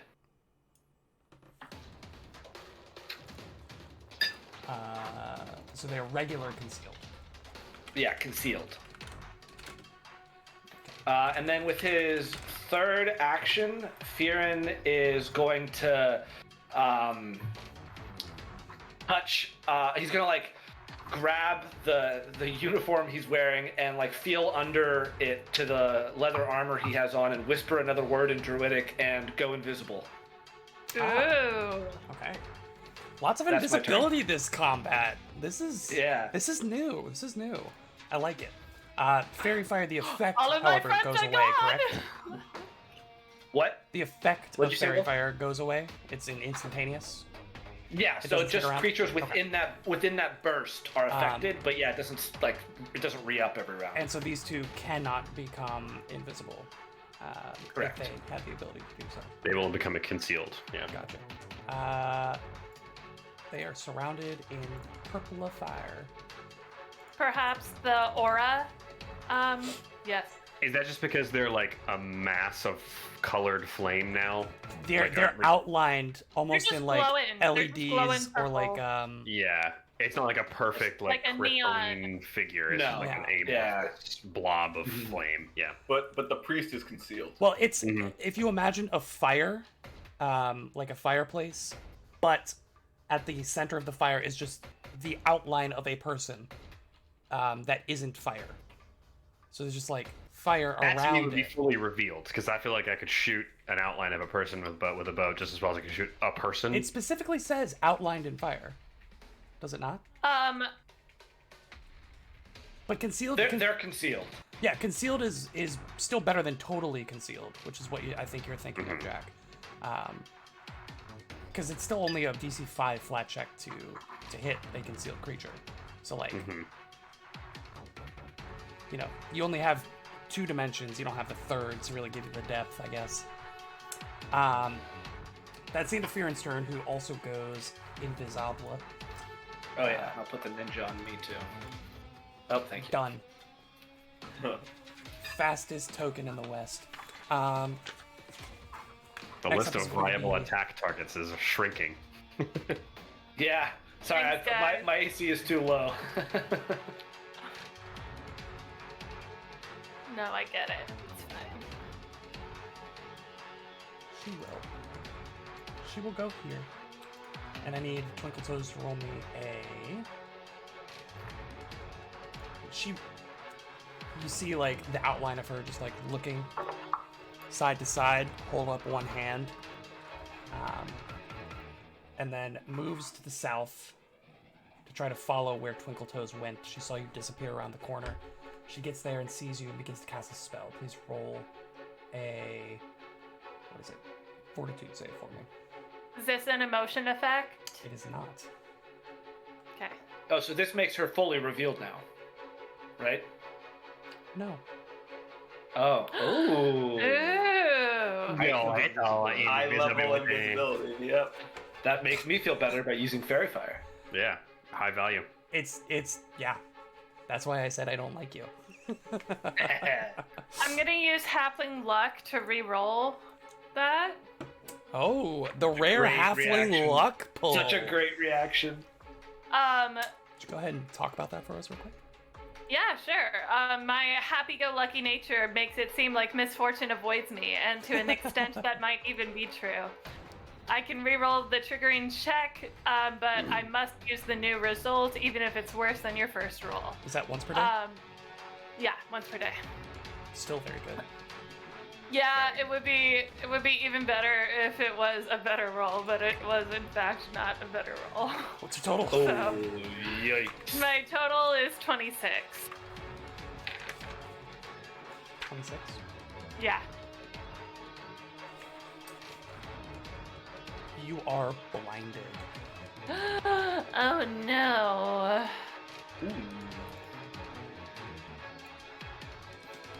So for those of you following along at home, the blinded condition. Let me find it here. You can't see. All normal terrain is difficult terrain for you. You can't detect anything using vision. You automatically fail perception checks that require you to be able to see. And if your vision is your only precise sense, which I believe it might be for Twinkle Toes, you take a -4 status penalty to perception checks. You're immune to visual. Blinded overrides dazzled. What that sucks. means for you potentially attacking is that everything is oh gosh, it's the one above concealed. I think it's the DC 10 flat check Hidden. one. Hidden, I think. Hidden. Yeah, everything is hidden to you. Even if you know basically what you're doing is, and I just need you to be honest with me here, is you're picking a square that you're attacking into if you choose to attack. And if there is something there, there's a 50% chance that you won't hit it with a flat Okay. check. So I mean, in this, like, take a snapshot of this current map, and like that's what Twinkle Toes last saw, right? Like she knows there's somebody directly in front of her, Yeah. and then to the kind of right. But You know what? Let's do something a little fun. Let's do you something can take a it. little You can take her vision away. fun. Yeah.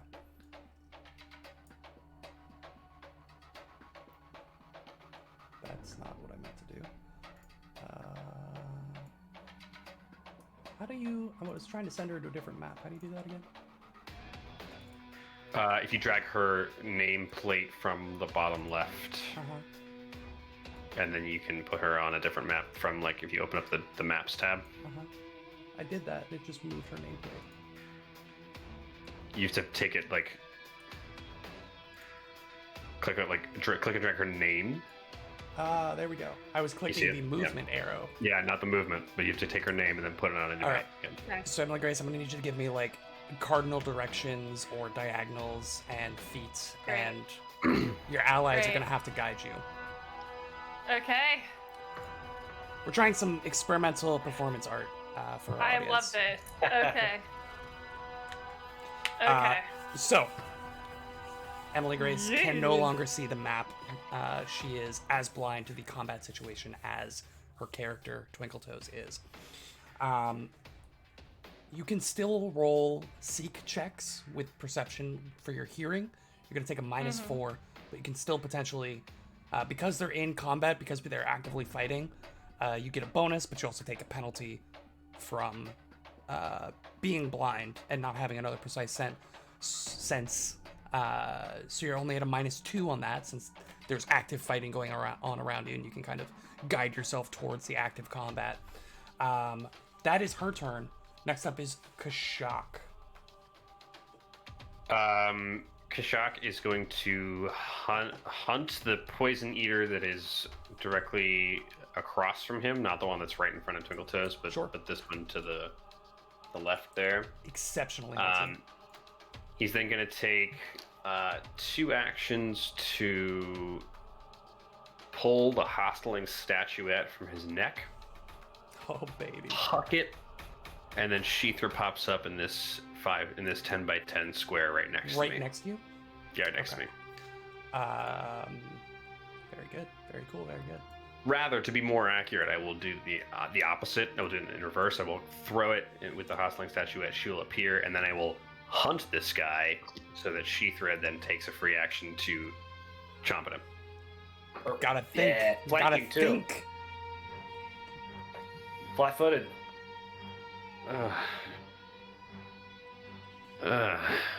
What's 22 on flat-footed. 22 on flat-footed is so close, but it is a Yeah. miss. It's 1 25 off. on flat-footed. Yeah. Yeah. Flat-footed is Oh. 23, actually. Off by 1. Roll a That's natural 2. So tough. Literally only a This, 10% chance to miss, and you biffed it. And I did it. Yeah. That is my turn. My frightened goes down. Hey, moving up in the world. Will you allow a free action to talk? To talk, yes. Twinkle Toes, there's still 2 to your south. One I can handle, the one's right in front of you. Oh, one's right in front of me? All right, thank you. Kashak, do you know that she's blind? I'm assuming, Twinkle Toes, you had a I reaction, right? called out, yeah, once, like, it happened, I was like, oh shit, guys, the lights are out, I can't see anything. There was just no reaction in the moment, so I just wanted to double check. Yeah. Yeah. I was waiting for you to describe things, and then I got distracted by the fact I was blind. Very good. That's the end of Kashak's turn. Let's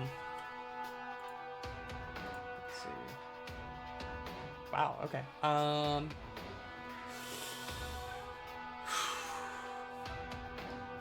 It's these two's turn. They still don't... Baster still has not appeared, correct? Right. 5, 15, 20,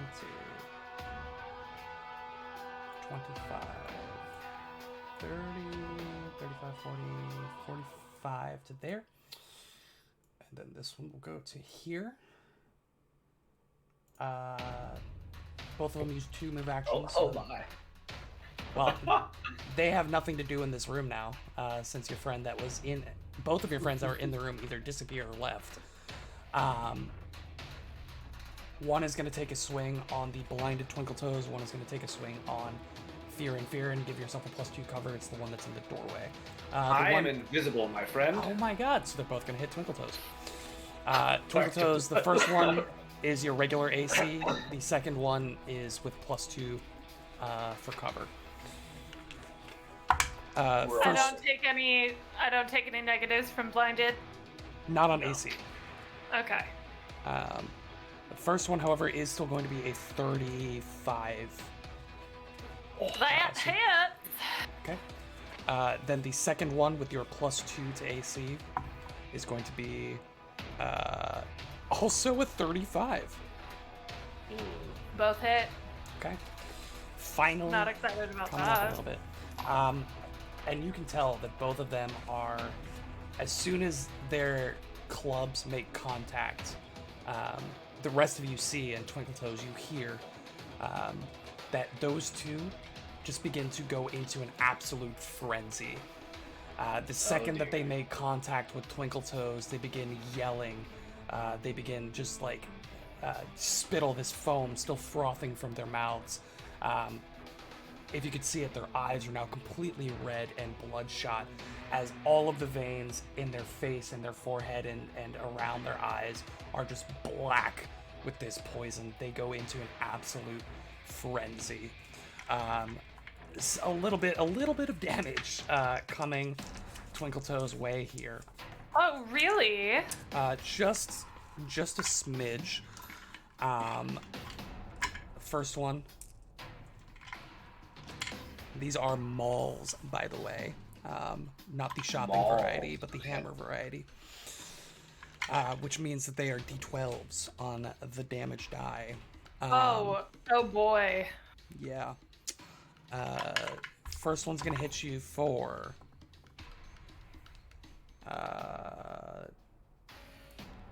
what is that? That's 21 points of bludgeoning. Second one's gonna hit you for...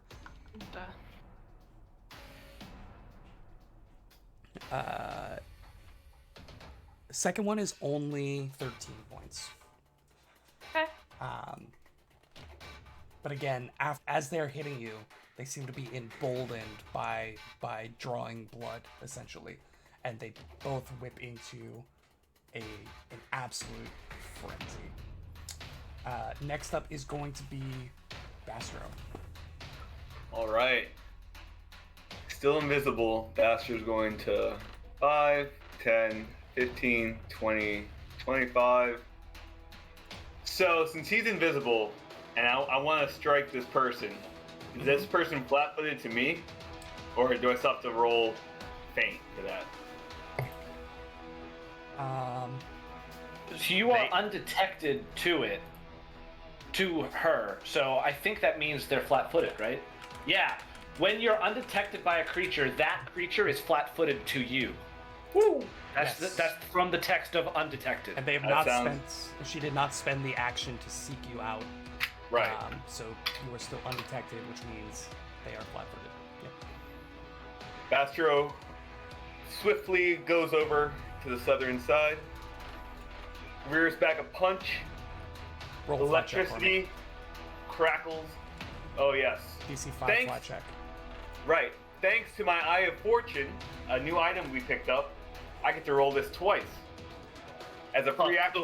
It's such a great item. Eye of Fortune. Adherents of Aristil, god of the hunt, create these magical eye patches. So one of my eyes has one Are of you those. gonna I do rolled it, this. Ben, or are you gonna take a check? I know. I'm like cringing. I'm like, do I Which do one? I Who do I wants to- correct him? Erastal. That's what I said. Yeah, it was. What are you talking about? That's exactly what I said. You announced it perfectly. We must have heard it differently in Discord. Like, Yeah, it was a bug. Some kind of like weird interference or something. For those that don't I was know, hold- yeah. I was holding myself Aristil. It's just so sad because Johnny Greenfoot is legitimately one of your best friends that isn't in this group, and he is a literal priest of Hey, Erastil. Just because he's my best friend. You've doesn't been to mean that we temple so many take times. the same religion, you know. You fought Aristotle. Oski on the steps of the temple to Erastil. No, the Well, temple I still to want a Aristotle. rematch. Eridon, I yeah. also wouldn't be nearly enough of a stickler about this if there weren't every god on the wiki with a pronunciation guide of their names. That's- Yeah. we know this to be a Man. fact. I'll put that in the bookmarks. Don't Yeah, forget yeah. Karzug.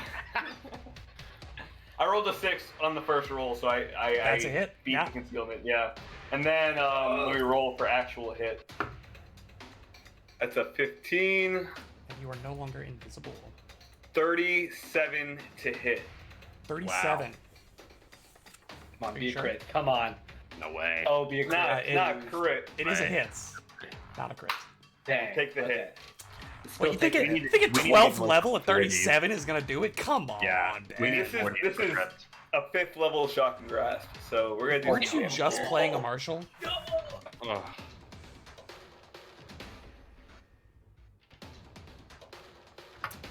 Give me that damage. I just assumed spellcasters 50. have- 58 points of 58 Damaggio. damage. Okay. I'll always say Damaggio. Got a little bit of Joe DiMaggio on the table. Yeah. Okay. Alright, okay. So where are you? Where are you? Where are you? Where are you? Fourth I cannot action. see. I cannot see tonight. Oh my god. Fourth action, I will trip the priest. So I need a reflex save. Yeah.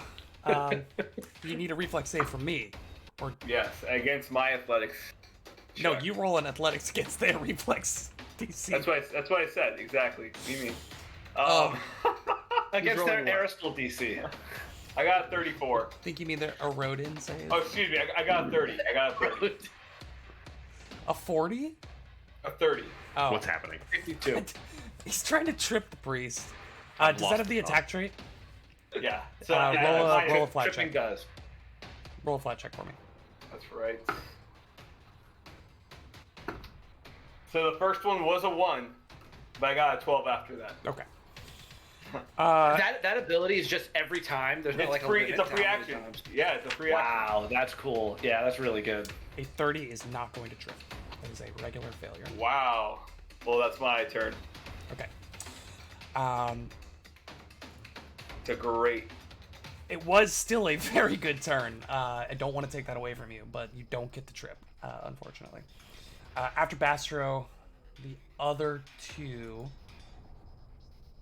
This one is going to step up on Shithra, the big lizard lady that tried to snap at him. Coming in with the club is a 36 to hit. That'll hit. Okay. As soon as the club makes contact, just an absolute frenzy overtakes it. Yeah. What does that mean? I want to know what they're drinking. Well, I think it's from whatever potion they downed. Or poison. They begin. So you haven't seen it yet because the other two that whipped themselves into a frenzy. Did not have another opportunity to attack on their turn. But now, the swings are coming in significantly harder. As if they are just throwing the mallet with all of their might. Zero restraint. Just whipping it around.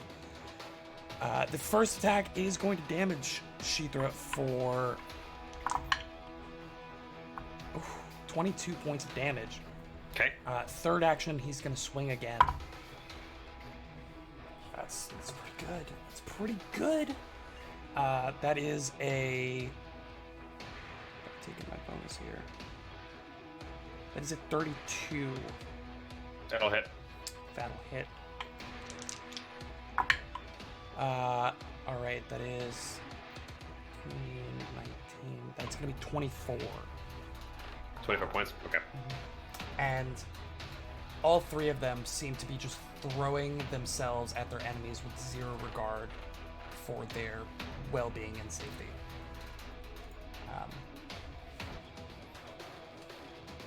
Yes. Next up is Twinkle Toes. Oh, Will, really quick, the one in the doorway is no longer deafened. Thank you. Guys, am I completely surrounded right now? Yes. Well, you I can't really talk, so I'm not in there. Forward. Just attack forward. Thrust. Forward? Thrust. like south? Like, Towards the sound of my voice. I don't know where you are. Are you where you Do were? you hear my voice? My voice. I will try to strike in What? the space. So it sounds like Fearin is coming from the south direction. Yeah. Okay, so I will stab in the space south. All right, roll a flat check for me. Okay, quick question. Yes. I have the keen eyes feat. Does that get negated by the fact that I'm blinded? Ooh, let's find out. You don't got eyes right now. Halfling keen eyes. Your eyes are sharp. But blind. Sharp but blind.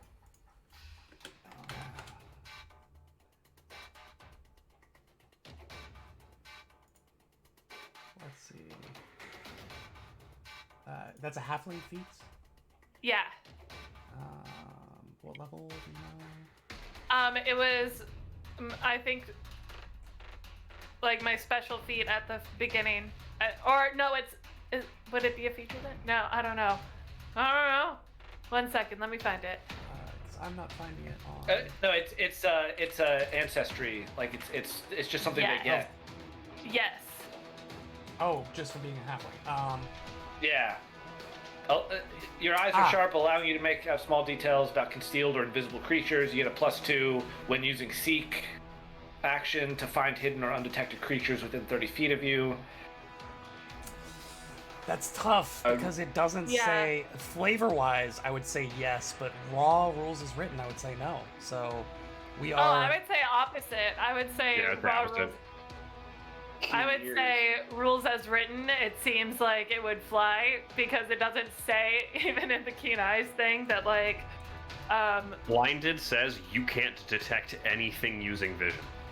Right, but it doesn't say. It says when you target an opponent that is concealed or hidden from you, reduce the DC. It doesn't give any qualifiers. Is she technically targeting, or isn't she just targeting a square, not a creature? She would be targeting the creature in the square. Yeah. Okay. You can't do that. I thought you were targeting squares.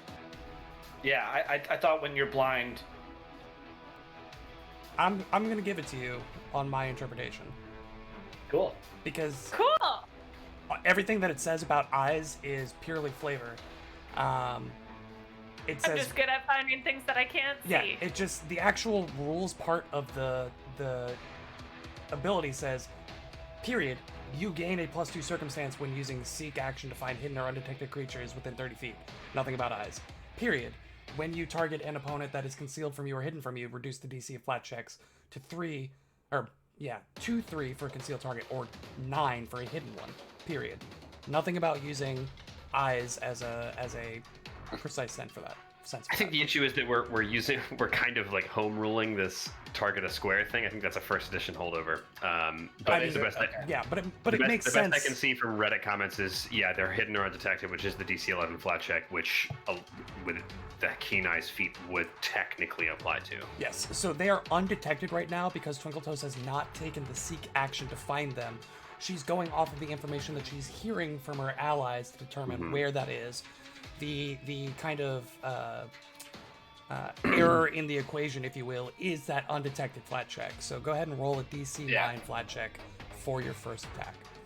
I thought you said that my thing does go off, that I can use mine. So DC 3. No, that's for hidden, or that's for concealed. These creatures are hidden to you, so it's DC 9. When you target an opponent that is concealed from you or hidden from you, reduce the DC of the flat check to 3.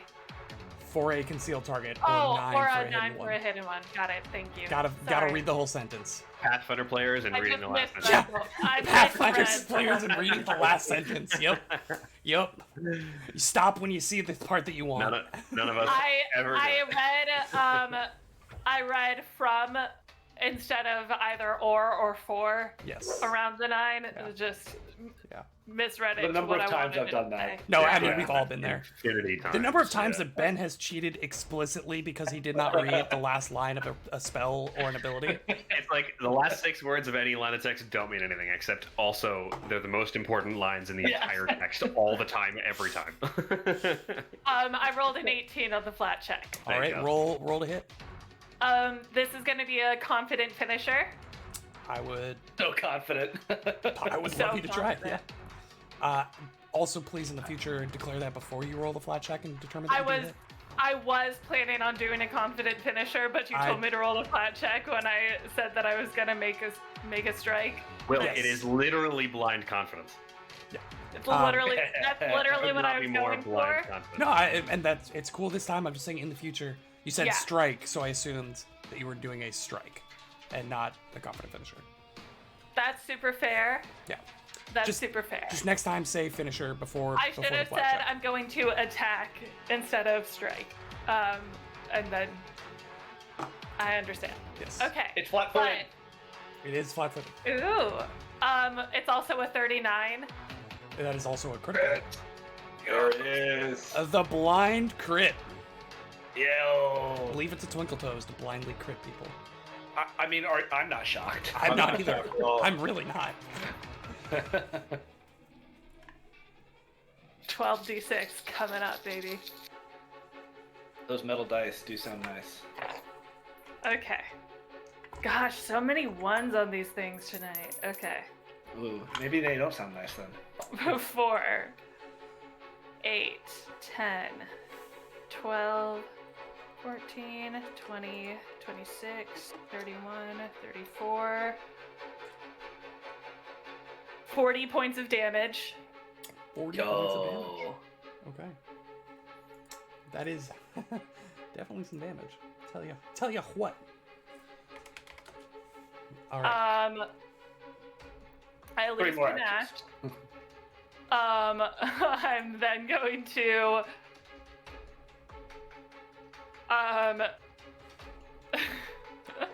there's 3 actions left.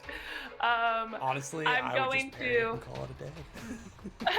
I'm going to do a quick little flippity flip and be like, hey guys, a little help here, I can't see anything and I think I'm surrounded. It's Okay. really hot up in here. No one responds. The room goes deathly silent. Oh god, everybody left me. Like somebody joining Discord and asking if you can hear them, and nobody responds. Oh my god. I got a 32 on my acrobatic performance. Sure. To, That seems good enough. get Panache back. I think I wanna hear what you have to say about this, but I think going forward for that, when you're just doing it to get panache, I think we're gonna go by standard DC by level, Okay. which this would accomplish. But I think that just makes the most sense if you're not Sure. actively trying to fascinate somebody. Fascinate someone. Right. Cool. Um, Okay. What so- would the standard DC for our level be? For our level I believe it's 29 for this level, but I need to double check. Okay. Cool. so I just gotta roll a 5 or a higher. Well, that's what I mean. It's like you are so Yeah. good at it that I don't think it matters that much, but it just gives me a better idea of what the actual DC that you're 30. looking for is. 30. So it's still a yeah. success. 6 or higher. Cool. Sweet. So that's 2 actions, and I have Panache back. I'm then going to. After that, can I make a intimidation check as part of that fascinating performance? The fact that I just crit them while blind and then did a backflip, like I'm intimidating It's them still with going to my be another confidence. action. Yeah, for my 3rd action to do that. Yeah. Go ahead. Roll into Okay. All right. It's been a while Would- since we've done the Would she have to target technically for that? Because if that's a demoralize, I think demoralize is technically targeted. I'll try to Just target the yell one for that the I wall. just crit, because I sort of know where he is, because I just crit him. Oh, shoot! Wait! Deadly D8 from the rapier. I didn't roll the deadly D8. For the record, choose a creature within 30 feet who you are aware of. Yeah. So she's Oh, aware of the nice. fact that she just slapped somebody Definitely with her aware rapier. of the person Yeah. who Okay. her rapier's inside of right now. So, one thing. Sorry. He takes an additional 8 points of damage. Nice on the 8. And he is the target is made off balance by my attack, becoming flat-footed until the start of my next turn. From what? Crit Of my specializations, crit, baby. My critical Oh. specialization And you- from the okay. rapier. Roll your I always demoralize. forget to do these. Okay. They're already super flat-footed against everybody that it matters against. So My So demoralize is a 25. 25 against their will DC is enough. So they are demoralized. Amazing. Nice. Back hurt a lot. 4th action, parry. There it is. That was a turn and a half. Next I up, feel Turn really and good third, about it. technically. top of round Third 4. and third. Here in. Fearin, I don't all right, so math I that struggled a lot typically. with what to do this turn because the constant caster dilemma. Do I try to do damage or cast something utility oriented? Can you And I remove think blindness this toughness? situation, I can, which is what I was considering. Well, I can. Well, actually, never mind. I don't think I can now that I think about it. Because the spell is gone. She's now just blind. The spell is not. You Still can't happening. dispel it. You would need a separate I have spell. to dispel to- magic. I can't Yeah. dispel magic. Yeah. Yeah, never mind. I did Unfortunately. not prepare remove blindness or deafness. You could dispel okay, her then that makes- rapier. I could. Could be dead. Um, Well, actually, my rapier, like, it's got the rune on it, but Yeah, you can dispel magical items for a period of time. Sorry, Ah. I'm being a pedantic bitch. Continue. just a little bit. Just a little bit. first action, Fearon's gonna draw his shield from his back. Second action, he is concerned now that Twinkle Toes is blind, so he is just gonna, and it's also too perfect not to with this setup of enemies, he's gonna cast Chain Lightning starting on this one. It's I just, mean, what did you expect? it hits all of them, so, well, unless one crits, but I need 5 reflex saves. Can you possibly get? You don't know about her existence, but yeah, fair enough. Her existence, what do you mean? No, I hit all of them. The priest in the other room. Yeah. Let me see that. Because you do need line of effect, and you don't have line of effect on her right now. Oh, really? Wait, hold on. 'Cause you Jump to cannot- another. It doesn't. But in order Like- to be an Oh yeah, yeah. a valid target for a spell you're casting, you have to be able to see them. The electricity arcs to another creature within 30 feet of the first target, jumps to another creature within 30 feet of that target, and so on. It doesn't say that I'm targeting that creature. It just does that.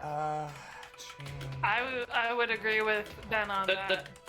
The spell, the text of the target of the spell is one creature plus any number of additional creatures. But the way those additional creatures happen is just be within 30 feet. Yeah, but those additional That creatures is are the still line of targets. effect. That's what it says, targets. It No, just the says target is creature. one- Yeah, one creature plus any number of additional creatures are the valid targets. Right, and the way And- those additional creatures happen though is be within 30 feet. Period. Right, but in order to be a valid target, you need line of effect. Is what I'm saying. Because, like,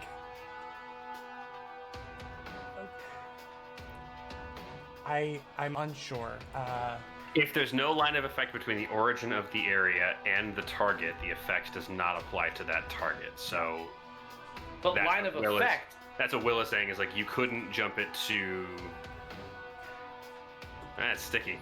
That's tricky. I don't Yeah, know. the Well, line. because it has a because line by of the effect, logic I you're just don't have using, line of sight. where it can randomly determine that there is an enemy that you want to hit around a wall, like why would it not also then jump to Bastro, right? Yeah, that's true. It doesn't say an enemy. It just says yeah. Okay. All right. Fine. In that case, if I'm in this square, can I see her? Oops. Sorry. This square. You Can I can't be on see the her? other side.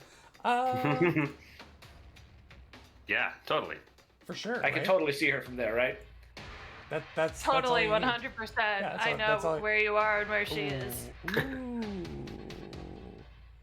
That's difficult. It's close. Glowing mass of fairy fire that Bastard's Yeah. fighting. Well, it's She more is- about the fact that Just see her. I mean it's more about the Not fact see that her well. look at that wall to the very If this, far corner. if this creature is the start of the effect, like he can target the creature in the doorway with the chain lightning, and then there is nothing stopping line of effects between this creature and the priest. Yeah, I'm gonna zoom in That's what for we're it on talking on the stream here because that is literal pixels of actually being able to see it. It just, if you're looking at that corner of the wall, it just barely clears it. This feels like the tennis It's- zoom in replay on yeah. like a serve that just yeah. I mean, it That's is also deeply raw. I mean, we're talking about visual acuity in a doorway. Can you see the mass of flaming fire in the other room? through No, a doorway with a person who is also flaming and on fire. I feel as though I could see a person flaming on fire in another room, even if there was a person in my doorway. The person in the doorway is also flaming and on fire, though, is what I'm saying. This is just my average Saturday night. I'm telling you, I can see this all the time. I will happens give it. every I week. will give it to you by the breadth of 3 pixels. We lost Dan. By Rob. That is- my dude. I don't know what to tell you. It works. Everybody was chain lightning. It's legal. It's right, legal well, by the rules of the game. Then I don't draw my shield. My first action will be Yeah, to you'd move, have to move, and then yeah. my second and third action would be to cast Chain Lightning, starting with this one and then moving to the east. Wow. So I need 5 reflex saves, but it doesn't matter if you crit any of them. So What's your DC? 31. Reflex. Okay. Nice. So if you roll any 41s, This is gonna Or hurt. 21. This is gonna hurt a lot. Okay. First reflex save. 25. Second reflex save. Natural Fail. 20. Third reflex save. wait, hold on. What's the total? 35. On the natural 20. Damn. Well, the text of the spell says if anyone has a crit success, the chain ends. I'm Damn, sorry. that's nuts. That's okay. I get. Actually, that really sucks. I only affected 1. Wow. Well, c'est la vie. We did a lot of work for the second person to crit save it. Jesus. Freaking. If anyone was Yeah. wondering what Pathfinder high level was like, it's this. Hello. You're welcome. This is the average experience. We spent oh, an and hour and a horrible half damage. debating 39 points of damage on the first one. Prismatic That's my whole wall. turn. a couple Can you weeks put ago. prismatic wall at an angle? How much damage?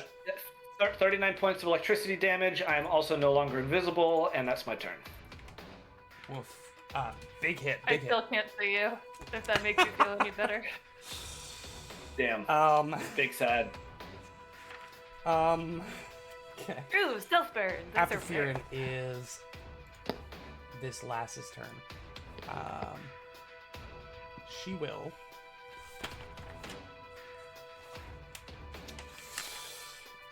What's she gonna do?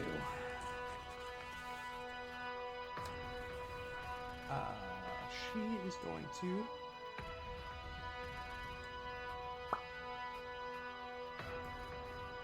Well, all right. Hold on. No, never mind. Just kidding. All I was right. gonna try to weasel my way out of it, but I can't do that. She's going to step 5 feet away from Bastro. Coward.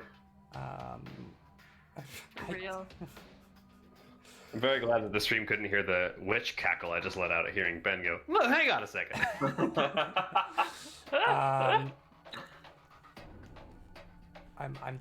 I apologize. I'm going through so many spells on her list right now, trying to look for one that is somebody as accustomed to divine magic as she is in battle would use in this situation.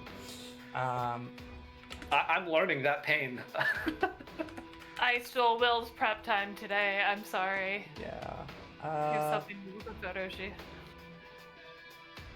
No, she wouldn't do that one. She would cast a 2-action harm on you in this position. Go ahead and roll me. Harm. Was that will save? Sounds like it. I think fortitude. I think it's fortitude, isn't it? Basic God, fortitude, if only if only we still had Dr. Foresight and she cast that on him. Then he'd heal. Cast harm.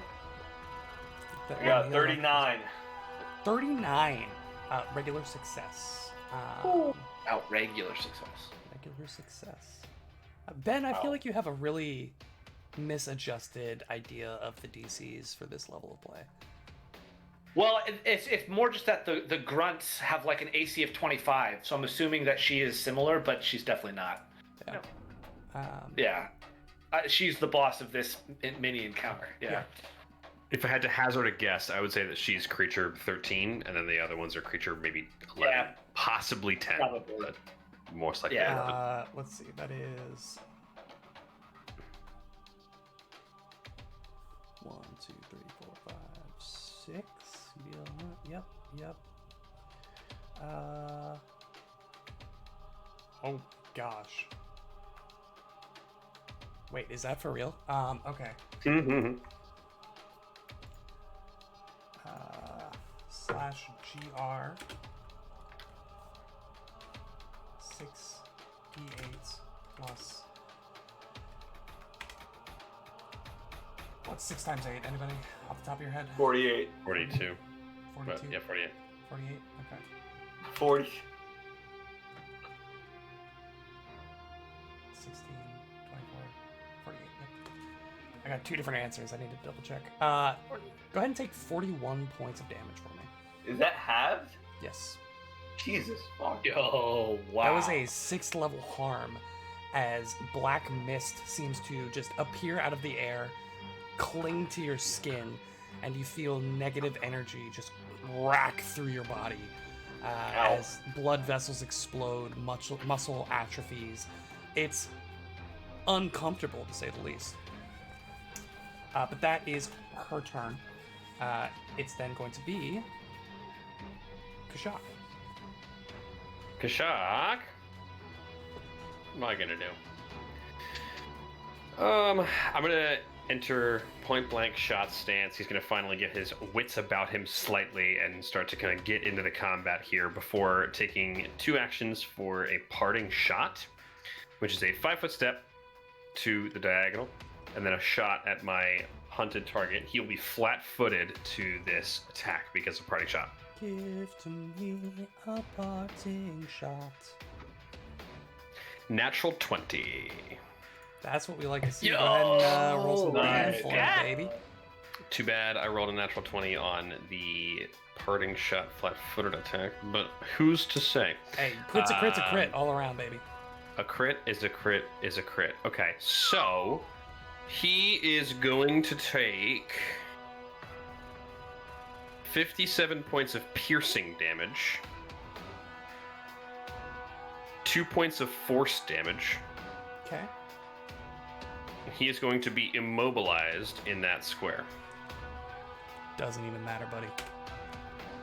Headshot Yes! kill. Forever immobilized. Blew his head off. Immobilized forever. Yes, he will no longer be moving of his own volition. For all time. Yes. Sheikra is then absolutely going to decimated. look slightly confused because her target that she was attacking is now stuck in a spot forever. And that is going to be the end of my turn. Does she bite at the corpse? Slaps it with her paw. Okay. After. Oh, you moved and then did a 2 action? I entered a stance, Right, okay. first action, and then parting shot is 2 actions for the step and the strike. Step strike. Yep. Okay. Aftershock. That one just died, which means that. Oh no, it's these 2 strikes, not the other 2. This one here is going to attempt to swing on good old Fearin.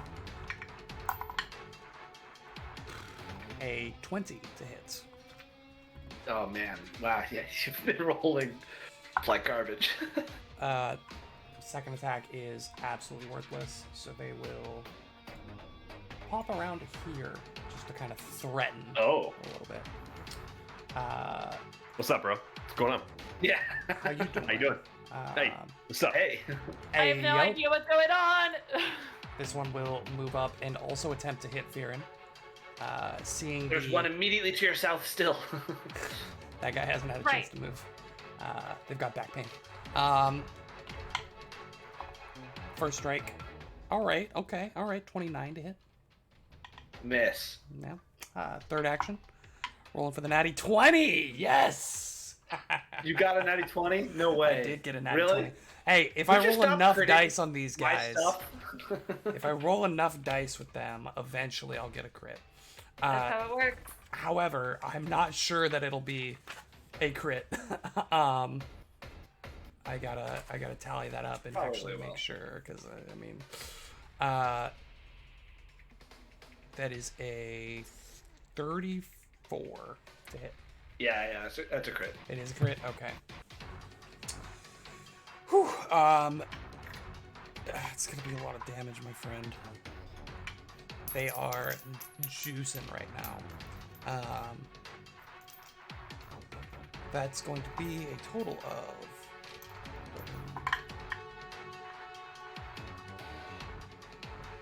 Plus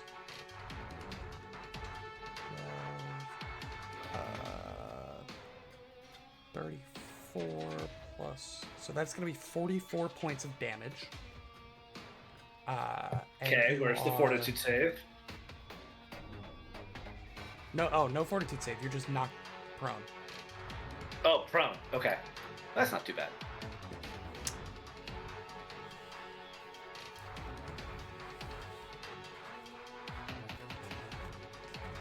Oh, I know that guy's got back pain. I should be prone. That is their turn. We'll do Next the up net. is Bastro. Faster is going to stride one spot. Does that work? I don't want to step. I want to stride just so I get the haste action. Yeah, I mean that's fine. You can stride only 5 feet for sure. Yeah. Yep, doing that. Okay. Next action, he's going to stance again. He's glowing. Last 2 actions. Just absolutely glowing. Absolutely glowing. The left side of his face, where all of his eyes are, start glowing different colors: red, violet, blue, yellow. As he winds up for another punch. Just he's as a reminder. Yes. Just a reminder. All those little Put it eyes, away. they're all different colors. Put it away. Every 5 or 10 episodes, I just gotta blow up Bastro's art. Put it away. So he is casting Chromatic Ray with this spell strike. First, I'm going to roll to feint against this woman. Do I still have to roll the conceal flat check for feint? No, right? Is No, a feint an that's a attack? mental. Feint? I can't remember feint. If I don't feint think has the does attack have trait, feint? then yes.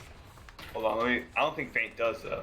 I don't think it does, but Doesn't mental trait. yeah. It's So go ahead and roll that. mental only. Got it. Roll the feint first, then roll the flat check for the strike. Right. Because a feint could just be like a little. Hey. Yeah, Slow. exactly. Like it ain't gotta be a full ass punch. It's gonna be like. 33 for the feint against perception. Its perception DC is a failure, unfortunately.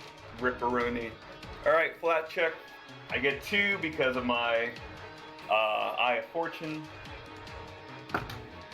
The first one's another natural 1. Wow, that's disheartening. Hero point? Oh, No, you got 2. I get You already 2, have. yeah. Yeah. I rolled a 10, so we're good. Let's roll to attack. 19 on the die. I still don't think it's gonna be a crit. It's gonna be a 43. 41. Sorry, I lied. 41. 41 is a regular hit. On the priestess? Is that Oh, the priest? yeah, dang. Yep. I think you Yeah, want to credit to your flat-footed from the feint. I know, yeah. Yeah, I think so too. I think It so. might okay. almost be exactly a crit if she were flat-footed. from the Yeah. feint. So I'm Yeah, gonna, yeah. AC 33. Yeah. I'm gonna roll the strike first. 3d6. That's gonna be 17 points of damage on the strike, and then I roll a d8. Chromatic ray. Correct. Let me pull it up real quick just so I know what options I have. I have it in my Even search better. history Okay, on good. this. Here we go, here we go, here we go. don't say that. I, don't I like swear, that. if it's that one where they teleport again, I'm gonna quit. What level are you 3. casting We got it at? 3. What level are you casting it at? It's 6th level. 6th level. So I do have all 8 options. I did roll a 3. 3 is yellow. You see Bastro's eyes all light up yellow as electricity comes out of his arm, the signature electricity. The damage is 100 points of damage. I think. The yellow ray only does 50 electricity. But it gets added on.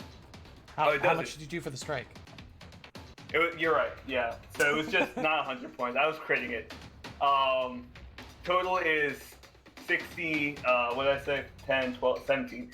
67 points of damage. 67 points. That's slightly different than 100, but still a lot of damage. Like, It's roughly Roughly.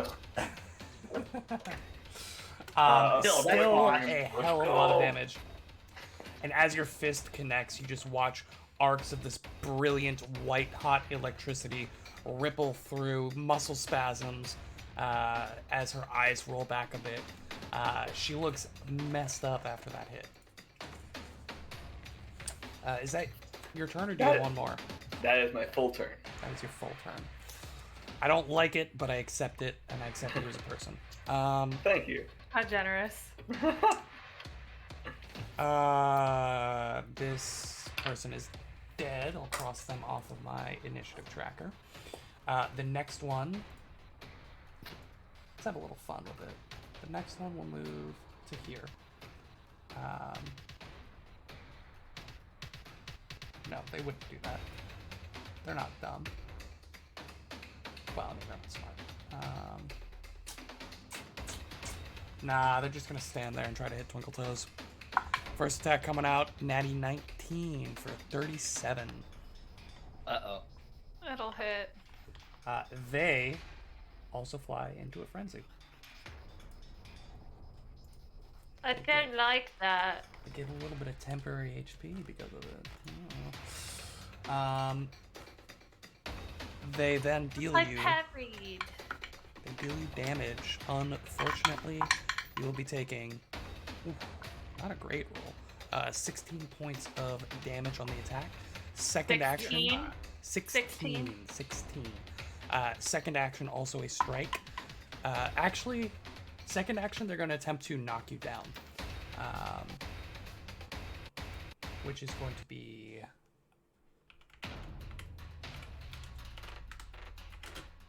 I believe acrobatics, athletics against your fortitude, maybe? But Is this trip? It's not a trip, it's knockdown, which is a monster rule for Pathfinder 2. Oh. Okay. Athletics. Oh, it is an athletics to trip, which is against your reflex. So not very good. Athletics against your reflex, and you're a very reflexive person. That I It's am. only a 23, so definitely not gonna do Yeah, and that's a critical failure actually. it. They fall prone.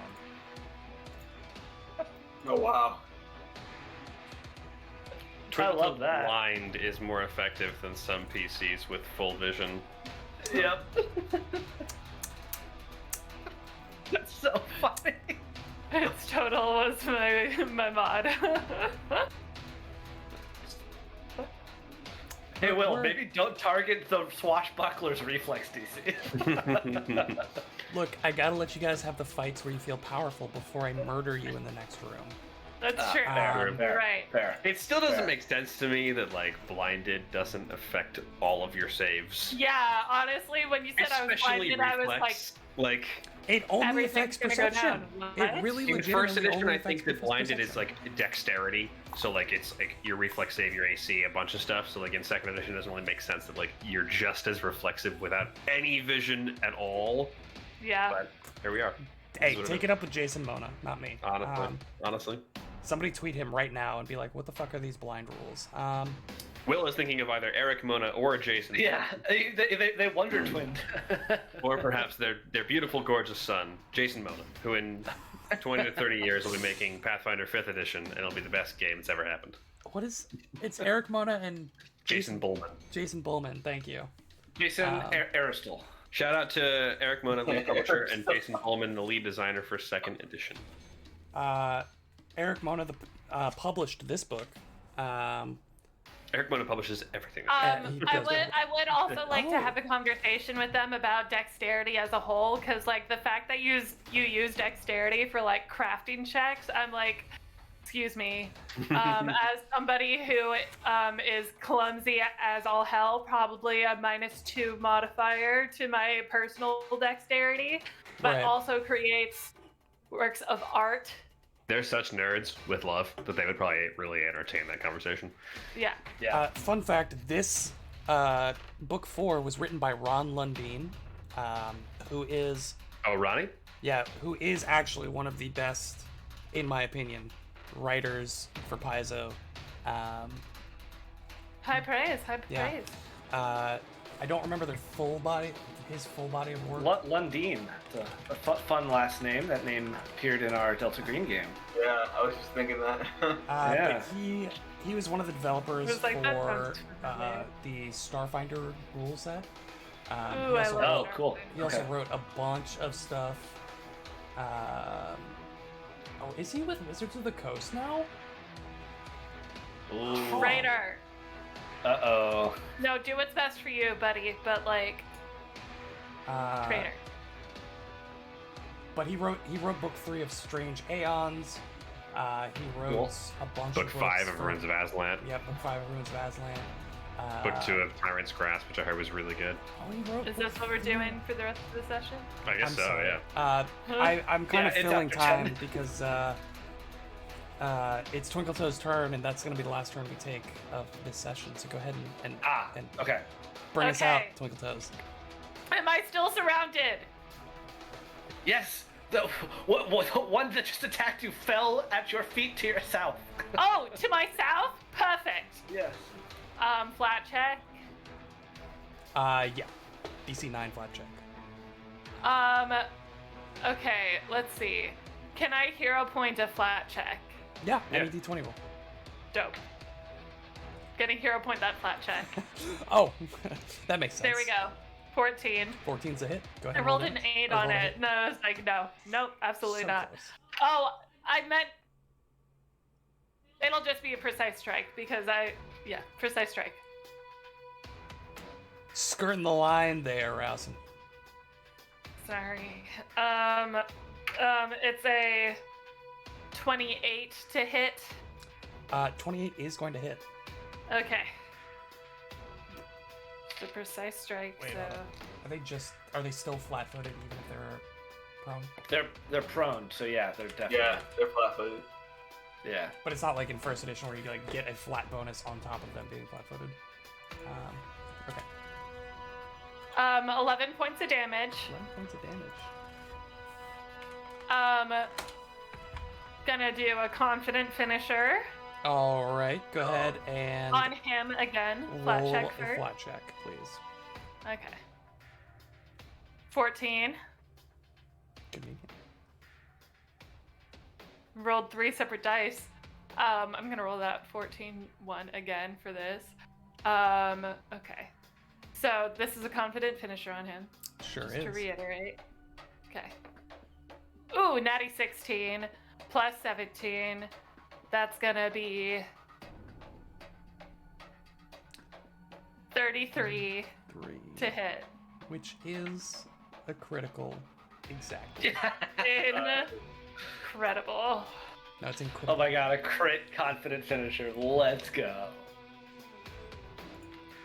I'm gonna save you the time, but I do want the damage number at some point. Uber dead. You killed this person from over half health while blind. Just want to throw that out So- there. There's a lot of sixes in this one too. I mean, I'm not sure it'll be a Or- 6th level Shocking Grasp crit spell strike level, No, but No, still, but it can be good for me. still It can good be for damage. me. Yeah. 20, 30, 42, 45, 51 points of damage. Respectable. It's more points Thank than Fearin did on a 6th level Hey, Will. Chain hey, Lightning. Will. Don't be Hey, mean. hey, Will. Don't be mean. Hey, Will. Thank you all so much for joining us for this episode of Heroes of Absalom. We'll be back next week to finish out this fight and explore more of the underground temple to Norgorber. Will they find the Infector? Will they be able to capture him? Find out. Find out possibly Next next time. week. Same bat time, same bat channel. Thank you, everybody. Have a good week. Good night.